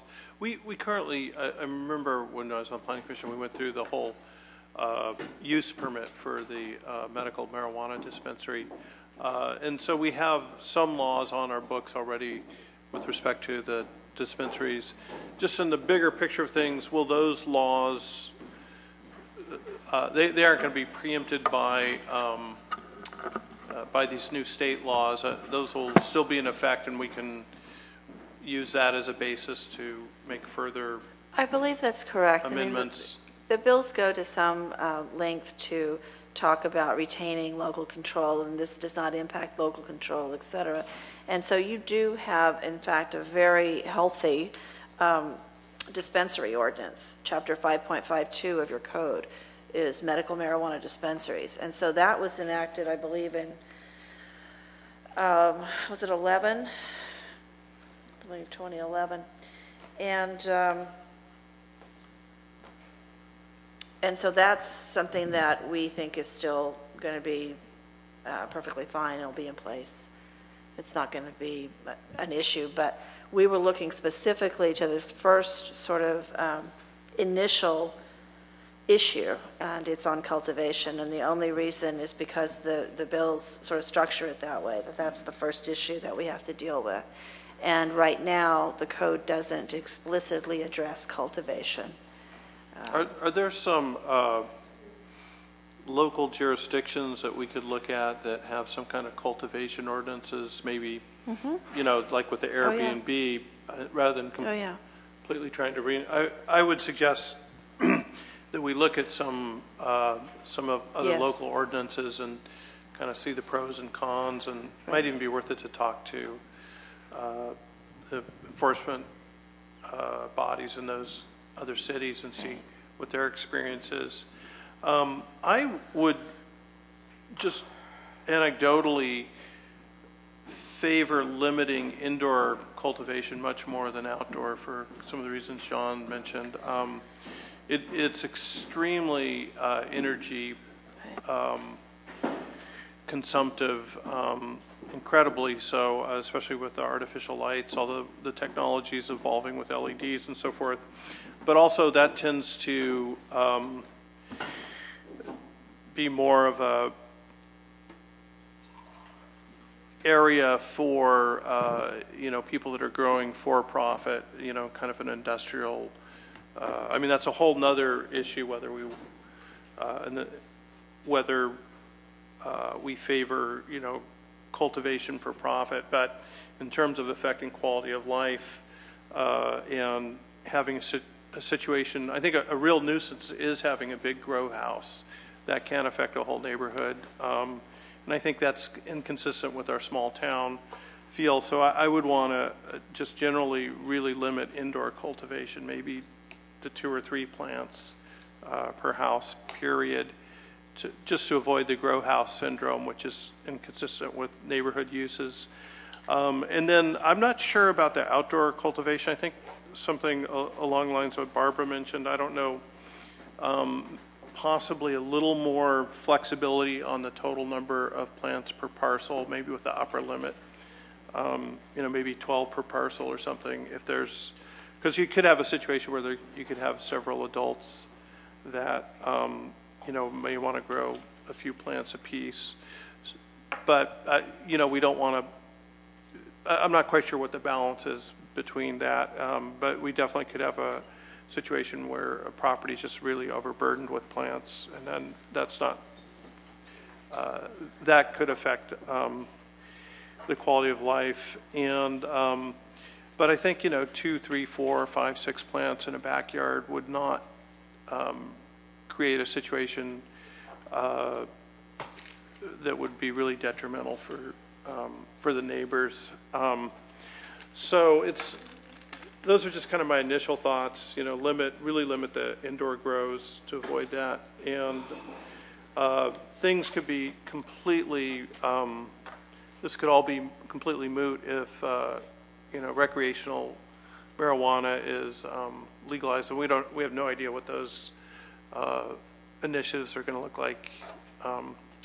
But these are interesting times, so interesting issues. Well, thank you. I think one of the things I would also say when the staff report is written for December, I think some of the issues that, Janet, you pointed out, the public safety issues, the differences in patients, is, I think Peter's raised some very good points, but I will also say that I would argue that, for personal growth, if somebody is the kind of patient that needs to be inside, or their housemates need to have it inside, or they live in a neighborhood where there's a lot of kids around and they don't feel comfortable having marijuana growing outside, I think a large grow house clearly is an energy sink and a problem for water. But I don't think for personal growth, it's a big difference. So I just hope that the staff report really touches on some of those really salient points that you brought up, Janet, of we want to be sensitive to patients and also sensitive to, the area and what makes sense. But we don't want to try to prescribe every single thing. And John had a quick comment, then we should open it up to the public who've been waiting. That was my comment, that the public needs this talk. Okay, well, great. Well, let's open it up, and appreciate you folks waiting so long to speak. Michael, you'd like to speak, and I think you know the procedure. I would. Michael McIntosh. One thing in your permitting process, I hope that you will include a landlord's permission to a tenant, because I certainly remember Lynette Shaw's difficulties where she had state and local ordinances allowing her in doing something, but the federal government felt differently, so that they had no jurisdiction over her local ordinance. So instead, they served an attachment order to Fred Azeri. So as a landlord, I don't want to find myself in the same position, because you've basically entitled something to somebody, yet I find myself at greater risk because I have more than one family in the same piece of property. Thank you. I think that's a really good point, Michael. Thank you for bringing that up. For other folks who've been waiting, I know many of you have been, I see folks in the front that were waiting, correct? Step on up, but go ahead. State your name, please. My name's Ryan Skelski, and I'm a resident of Fairfax, and I feel really grateful to be part of such an amazing community, and thank you for everything that you're doing. I'm here tonight on behalf of Marin Patient Access. We are having an event on November 15th that I think could be really beneficial for everyone. We have some really amazing guest speakers that are there basically to educate the public on a lot of the recent developments in medical cannabis, and I think that everyone could really benefit a lot. So I invite everybody to come. I'd love to see you all there. I'm going to leave. It's here in this room. It's here in this very room from 1 to 3. On Saturday? No, it's a Sunday, November 15th. And I'll leave some extra flyers for everybody by the door on the way out. Encourage everybody to grab one, and thank you very much. Thank you. Other speakers?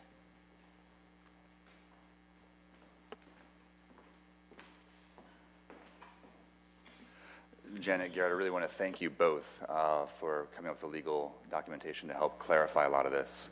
The founding partner and I. Name, please? Yes, absolutely. Again, my name is Brant Heinsman. I've been a local resident since 2001. I live on Archangel Court. My business partner and I have actually been spending multiple meetings per week trying to understand all the legislature and everything that's going to come down. So I really appreciate this meeting. We've actually been running a cannabis licensed medical cannabis collective here in California since February, called Herba Buena.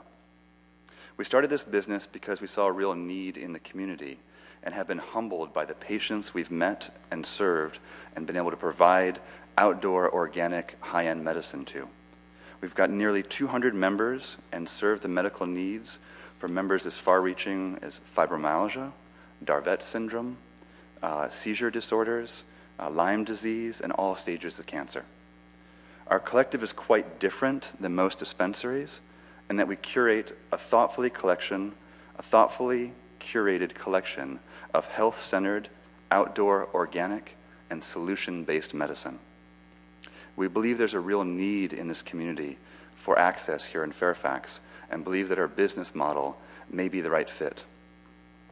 We pride ourselves in being progressive thought leaders in the industry with things like outdoor, sun-grown flowers, microdosing, and only carefully closed edibles in child-proof containers.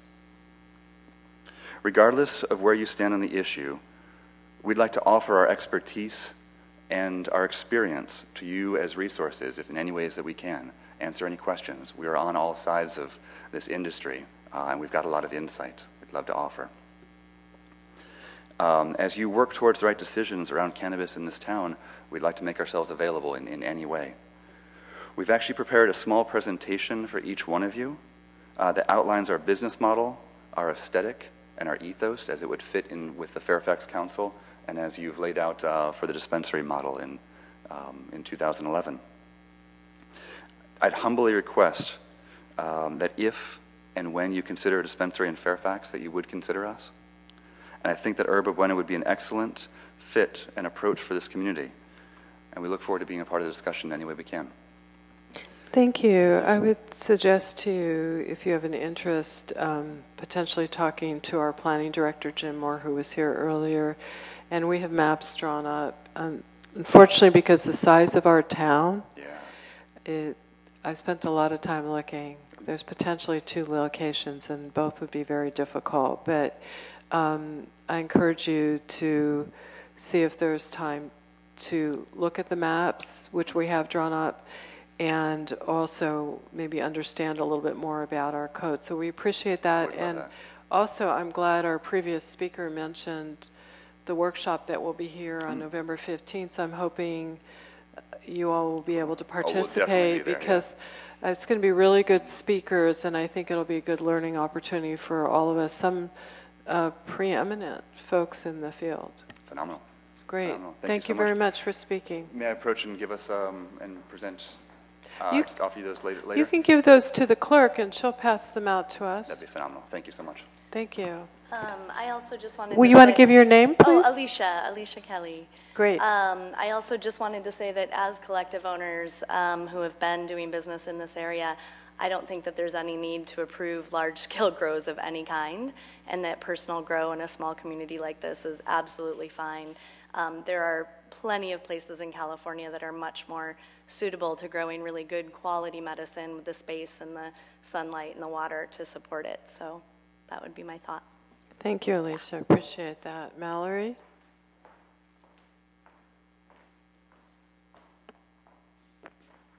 Mallory Guide. In terms of indoor-outdoor growing, I've heard a number of disastrous in-home fires, and there's no way to monitor that. And if we have 3 plants, it's going to be a whole room eventually, I think. And I really, for some of the growers, and I think outdoor growing, we have bars, kids walk about bars, there's alcohol everywhere. I don't think seeing a marijuana plant is going to be really detrimental, especially if it's legalized. So I am definitely in favor of it. Outdoor grow, small quantity, and definitely not indoor grow unless it's monitored by electricians and it gets approved by code. to have plants inside. But even with that, I would prefer seeing them all grow outside. Thank you, Mallory. Other speakers on this issue? Seeing none, bring it back to the council. So my question is, do you have enough direction to proceed with, I see Renee has a question? Yeah, I just have a couple things that I did not bring up. So when we look at this in terms of cultivation, you guys are already talking about numbers of plants and indoor and outdoor and all of those. What about, my understanding is that these licenses will be overseen by, what is the state agency that deals with this? Is it ABC? It's the Department of Consumer Affairs, and the Department of Consumer Affairs issues a number of different types of licenses to various businesses. And they're creating a new division within that for this. Right. Okay, but if we're talking about cultivation and are we talking about the permissive zones and how this will, I'm just wondering, I'm imagining the number of people that could attain these medical cards and outdoor grows at 3 to 6 plants, and children in neighborhoods, and my daughter goes to your house and you've got your 3 that become 12 plants outside, and there's no, I just want to know, how do we look at this and contain it in a way? How many licenses? What is there a saturation in terms of it? There's just so many questions, and being someone who is very in tune with what's happening with young people right now and creating an immensely increased amount of access. I think that these questions we should look at. I don't know if it comes when you draft take the next step and it comes back to us in December. There's just a lot of unanswered questions for me. So I don't know where we... I think what we're looking at is kind of a placeholder, and I think I would say just one thing from my perspective, it's reading the paper and seeing what's happened with these kids on Coracetin, which you can buy in the grocery store. There's all kinds of things that are going to be a problem for kids, plus one of the things you've been so involved in is the prescription drugs and how they're disposed. But I think what we're talking about in December is coming back with some parameters that would go to the Planning Commission. And what we're talking about is a placeholder. We will not have all the details worked out. And so I think stay tuned. And I think even in December, do not expect that we're going to have a fully fleshed out everything that we can direct the Planning Commission. We want them to go into more of the details, right? And that's why it makes sense to send it to the Planning Commission to try to flesh out some of those details with the idea that it's really a placeholder and everything won't be worked out. Does that make sense to you? So Garrett, do you have enough, I saw Janet nodding her head before, to be able to come back to us in December with a more fleshed out staff report? Okay, well that's good. Thank you everyone on that item. I want to remind people that along with our next agenda item, I'll be adjourning that meeting, and then we have a very brief special meeting afterwards. So those of you who are waiting for the letter on net metering, stay tuned for that. Mayor, on the next item, as I've been watching the evening bend on, my recollection on the short-term rentals, the Airbnb stuff, was that we were going to do this as a workshop. And I must say, I've been focusing on this in the community for a number of months, and the thought at 11:15 at night of dealing with this, I don't think it's appropriate. I think that it's sort of a front of the agenda item. I think it's also a workshop appropriate discussion, because the divergence of opinion on this throughout the community I find to be rather extraordinary. And so it's one of those things where I just can't believe we're going to take this up at 11:15. Not many people are probably still awake and watching at home. Certainly, I look around the room and I see few. I don't mind a small conversation, but I really would recommend that we pull it from a full conversation and policy making and really go into the workshop thing to get the broader Fairfax perspective on this, because it's touching people in many, many different ways, and I'm not finding the uniformity. I bet I could go out in Fairfax, and from my time on the marijuana issue there, this is a community that's certainly, I think, very much in touch with the human aspect and the importance of it, the medical marijuana side. But this, I'm finding that there is a great divergence, and I would, again, urge the council to do this more in the workshop rather than trying to craft something here. Oh, well, I agree with the concept of what you're saying. One of the problems we've had is the ability to actually schedule a workshop. We have so many other workshops in the works, and getting everyone together has been very difficult. One thing I would suggest is that rather than completely moving it to a workshop, is we have a very short conversation now, and that at our January meeting, we put it up front to see what we can do to do it early in the agenda. Does that make sense? And then, because I think December we're going to have this medical marijuana and a bunch of other stuff, and the changing of the guard, as we may call it.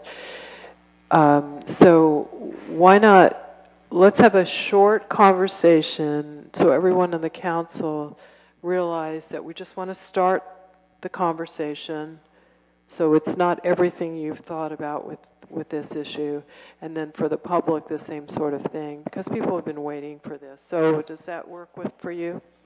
Okay, so with that, let's do a brief staff report, and Garrett, maybe you can weigh in on the idea if January makes sense to put it up front on the agenda.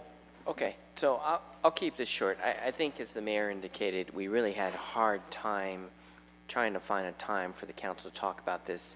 Earliest would be sometime in January or February, and we thought the agenda was relatively or later. light. Yes, or late, because you have a lot of other issues. Thought the agenda would be light this evening. Apparently I was incorrect again as to that concept. But the recent part of this is, you may remember back in May, a resident at the meeting indicated they'd like to get a business license. We had no mechanism for that. We reported back to the council in July of this year that it's only a short-term rental, short-term or slash vacation rentals are only allowed via use permit. Otherwise, it's now allowed in the residential zone. We indicated that, indicated we try to find a workshop, and here we are this evening. And so maybe I'll cut to the chase. There's all these policy considerations that we wanted the council to somewhat talk about to set some parameters. But really what we're recommending is perhaps the better mechanism is to send this to the Planning Commission to really engage the community to get feedback. And with that, let them noodle it and then come back to the council with their recommendations of how something like this can work. Within our recommendation as staff, we thought perhaps that might be better. They could spend a little time. It's in the zoning code, so ultimately they would have to make a recommendation to council. We also thought maybe some direction to the council or council to staff and the Planning Commission could be perhaps you want to take more of an incremental approach, which we refer to as a wait and see. And the wait and see means maybe what you would say is you address some of the initial concerns is you allow rentals within houses now, as long as the owner is still present, as opposed to the whole house. Try it for a short period of time, 12, 24 months. Doesn't mean you can't revisit all the policy issues or discuss them prior to then, but that would just be the time frame. You also have this one aspect where state law that's going through the process as proposed by Senator McGuire, it actually, if it actually were to pass, would cover a lot of the monitoring, tracking, and enforcement type issues, making it easier for us to determine how we can handle things. More importantly, with this kind of wait and see period, maybe we can monitor it more to see if it is a problem. We've only received maybe 2 or 3 informal complaints. We now have received 1 formal complaint. And so I don't know if that's a trend. It's difficult to tell. So it kind of buys us some time, and yet it turns it over to the Planning Commission where they can really talk about some of these issues. But really the key thing to the council is, 1, should this be a discussion at the Planning Commission prior to the council really talking about these policies? 2, is an incremental wait and see approach something the council is open to? Because if it's not, or if it has to be a council item, then I would say, sure, we could bring it back in January. We're going to run into the same problem because that is the first meeting of the year. We usually have tons of things we put on there, and it's just always finding the time. And you could do it earlier, but what that means is those other issues you want to talk about get pushed off. But I will say this has been pushed off a few times, so per our policy, we usually try to put it on sooner. But with that, without going into any policy considerations, that's the staff report. Okay, now this doesn't. Okay. It does. It's just not lit.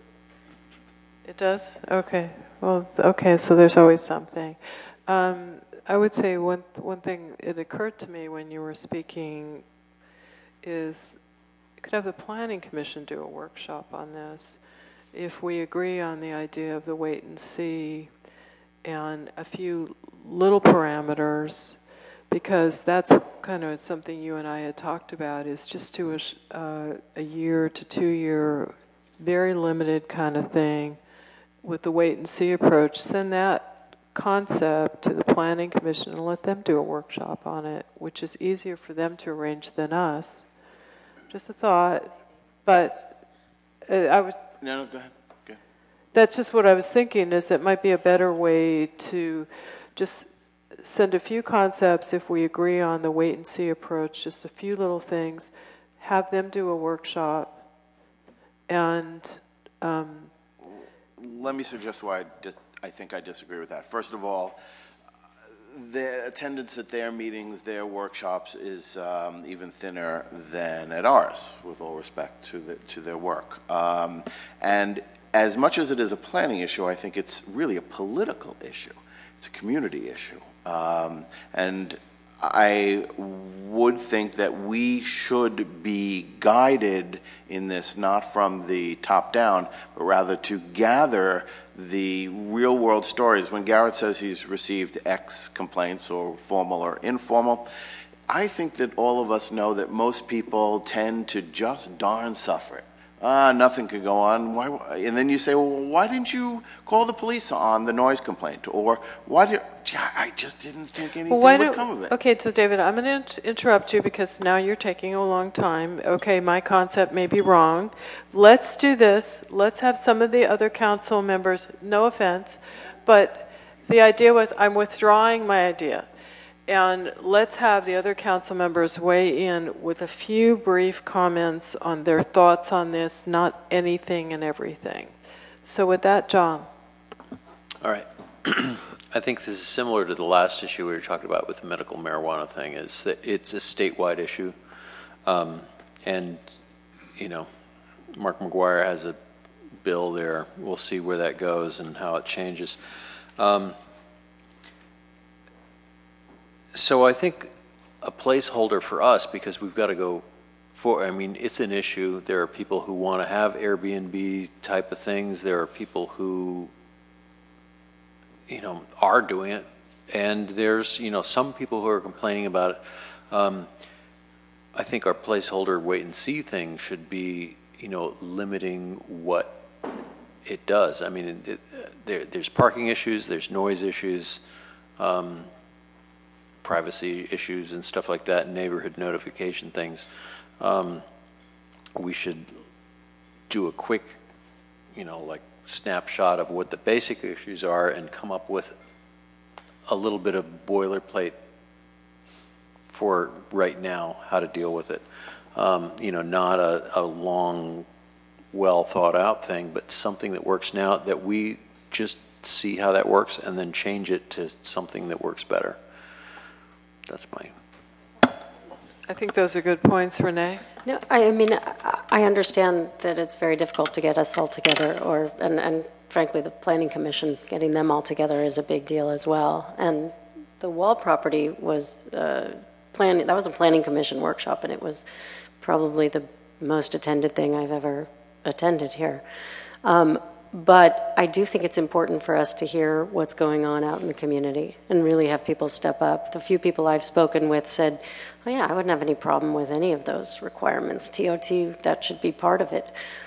We'd be willing to limit it to a certain amount of time. It affects, you know, all of our tax stuff in terms of our primary residence. And there's a lot of a lot of nuances in this, and I think people are having different types of experiences with it. It doesn't sound like an extraordinary number of complaints, parking or noise. I know they're all out there, but I think we need a workshop. And I'm not sure what the urgency is, though, is my question. How would Mike McGuire's legislation affect what we're able to do? His bill's dead for like 2 years, so it's not happening right now. So truly, the one question I have here, and I would like to request that we do get a community conversation going, is do we have anyone paying TOT in town? Is our one bed and breakfast, tell me about where we stand with that, because I know San Anselmo went through that in 2009, where they decided not to have a TOT because it was only going to affect the San Anselmo Inn. We just have the Fairfax Inn. Now, right. For Airbnbs, at least the one resident who requested business license indicated they wouldn't have a problem. So, you would collect TOT.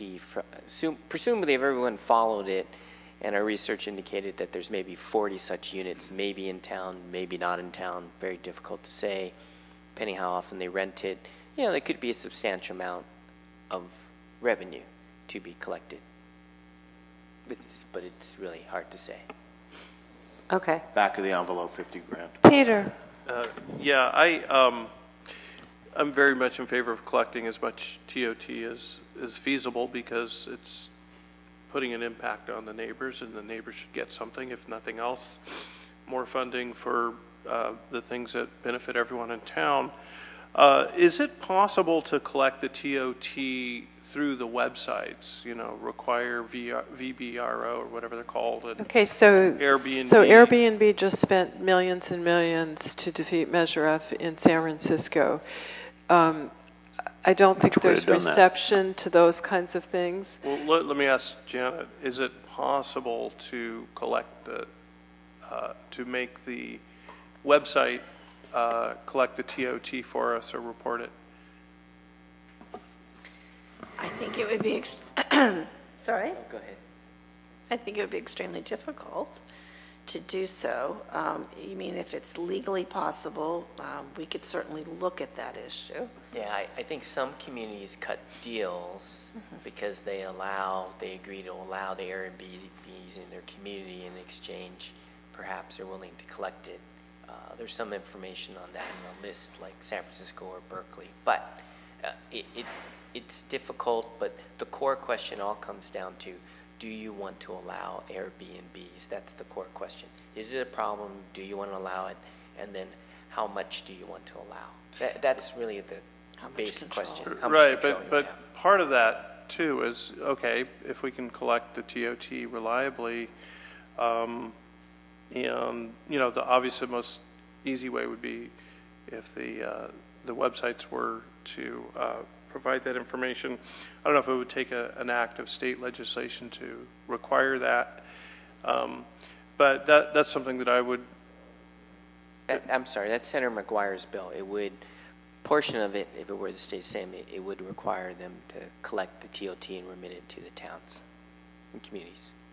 So I think we have to go back to, I think we have to go back to what we're trying to accomplish here, which is some basic tenets. And as far as taking on a legal battle with those folks, I don't think that's part of what we're contemplating. We're just trying to get to the core of, is this something we want to allow? Are there a few principles that we think would be good? So let me address that. Okay. Because I read through the staff report, and I appreciate canvassing the other jurisdictions. I think Sausalito did a pretty good job identifying and enumerating some of the issues in their ordinance.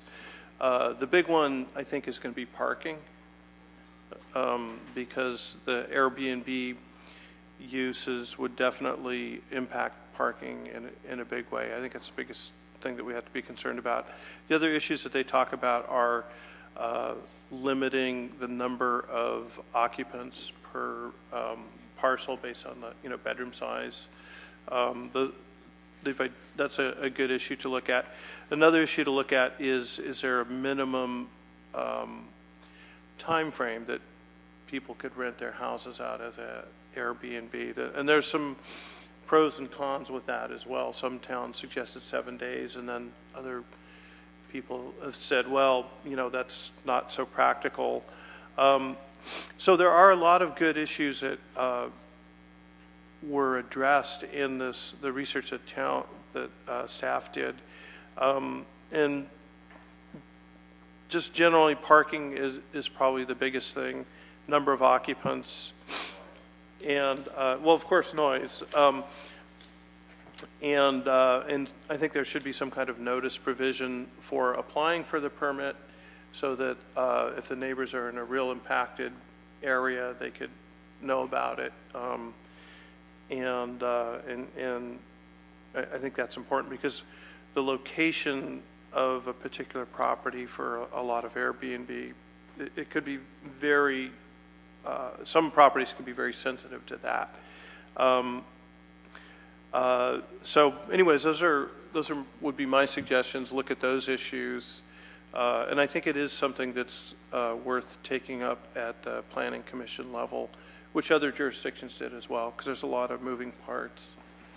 Thank you, Peter. So I want to add my thoughts on this is that I know we have workshops for town center element. I mean, it's not that I disagree with a workshop. I just think we have higher priority workshops to take on. And I think town center element is really something that's been pushed off quite a bit, and other stuff that we need to do for rezones and such. But so my thoughts are, I guess I'm in agreement with Peter that I really do feel like you could go to the Planning Commission with a few parameters.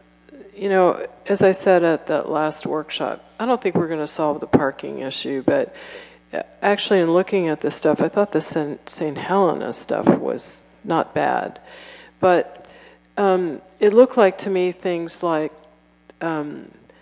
I would say things like no full-time vacation rentals. So you don't allow somebody to just have this house that is just for rent all year round. So we don't want that. It looked to me like things like, I would say, and I'm just saying this for me, is that have a limit, have a minimum number of days for a full house, it being something like 5 to 7 days. Because a full house is a different story than a room. And I wouldn't put a limit on a room. I would say somebody could rent a room for 2 days, 1 day, 3 days, it doesn't matter.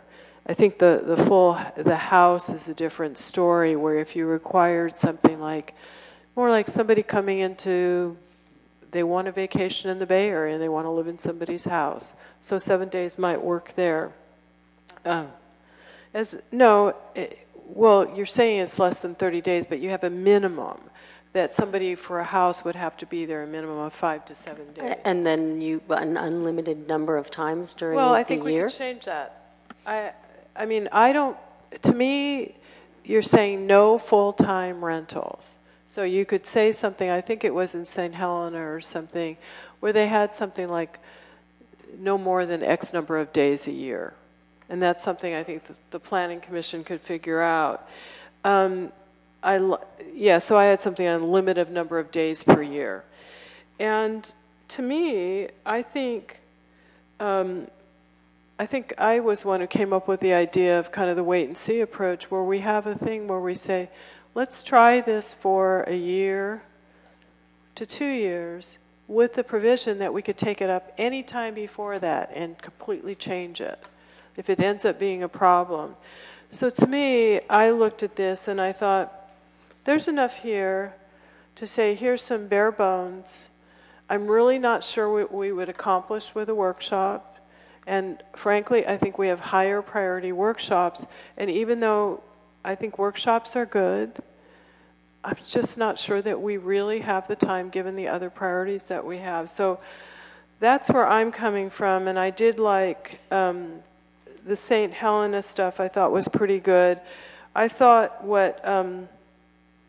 there was also something in one of them, and I'm not sure if it was in Sausalito's little thing that they did for the America's Cup, where they said you can't have tents or yurts or weird stuff like that, or cars. One of the things that's happening now with Airbnb, or one of them is you can rent out a car to sleep in. Yes, it's a thing that's going across the country. Is somebody can rent a car to sleep in. Can I drill down on something a little bit here as the hour grows late, which is in much of Fairfax, John's neighborhood in particular, as opposed to, say, mine, people are living cheek by jowls. Somebody's going to roll in at 11 o'clock. The dog next door, Rufus, is going to start barking because he doesn't recognize the smell. And the next thing you know, they're not getting the good night's sleep. It's not all that different from the people who had to live next to the 7-Eleven until we corrected that problem.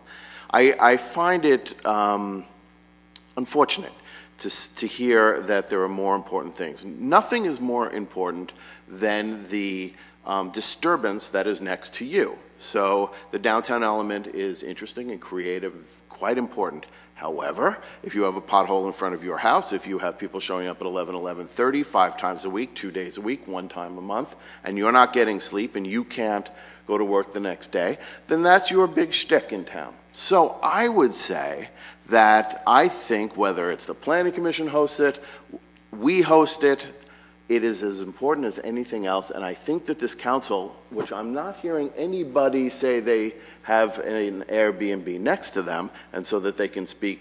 I do. Well, I haven't heard you say that it's working or it's not working. Well, let me But let me just say that for the most part, I think we have to bring the community in. Got to bring the community in. Okay. And we got to talk to them. Well, let me just say this. My neighbor rents a room in her place because she can barely pay her mortgage to people at Spirit Rock, and maybe Wendy even knows her. So people who come into Spirit Rock, some people come for a month, some people come for 2 months, some people come for a weekly session. And I have seen these people, I've said hello to them, never had a problem, and I'm happy that she's able to do this and able to stay in her place because she lost her job a few years ago and is doing several jobs. So for me, that works. I have, in saying that I don't think we have higher priority things, I think the town center element is a higher priority workshop. I would say this. We've talked about some concepts. I'm going to open it up to the public who've been sitting here patiently. I would suggest that if we send it to the Planning Commission, we send it to the Planning Commission for a workshop. And I agree with Renee that Wall Property Planning Commission workshop was even more better attended than the Chevron opposition. So it can happen. Let me open it up to the public. Wendy, maybe you want to say something? It's just a curiosity while I'm sitting here listening to you. I know that Airbnb is used by a lot of people and it's successful in a lot of ways.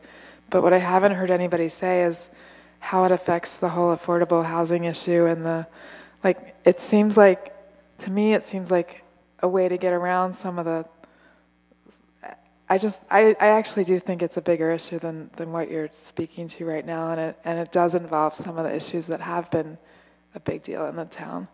And I wonder if people get around some of the housing stuff. I don't really know, but I mean, people maybe, if they're renting back to back to back, they're probably making a lot more money that way with Airbnb than they are with an affordable housing rental that's then a local community member is put out from somewhere because it's illegal to rent as a second unit or a whatever you want to call it, but then we're saying yes to Airbnb. So I actually do think it overlaps with the whole affordable housing issue and second units and all the other stuff. That's a good point, and that's been brought up too. So that argues more for the good idea of the Planning Commission workshop. Michael?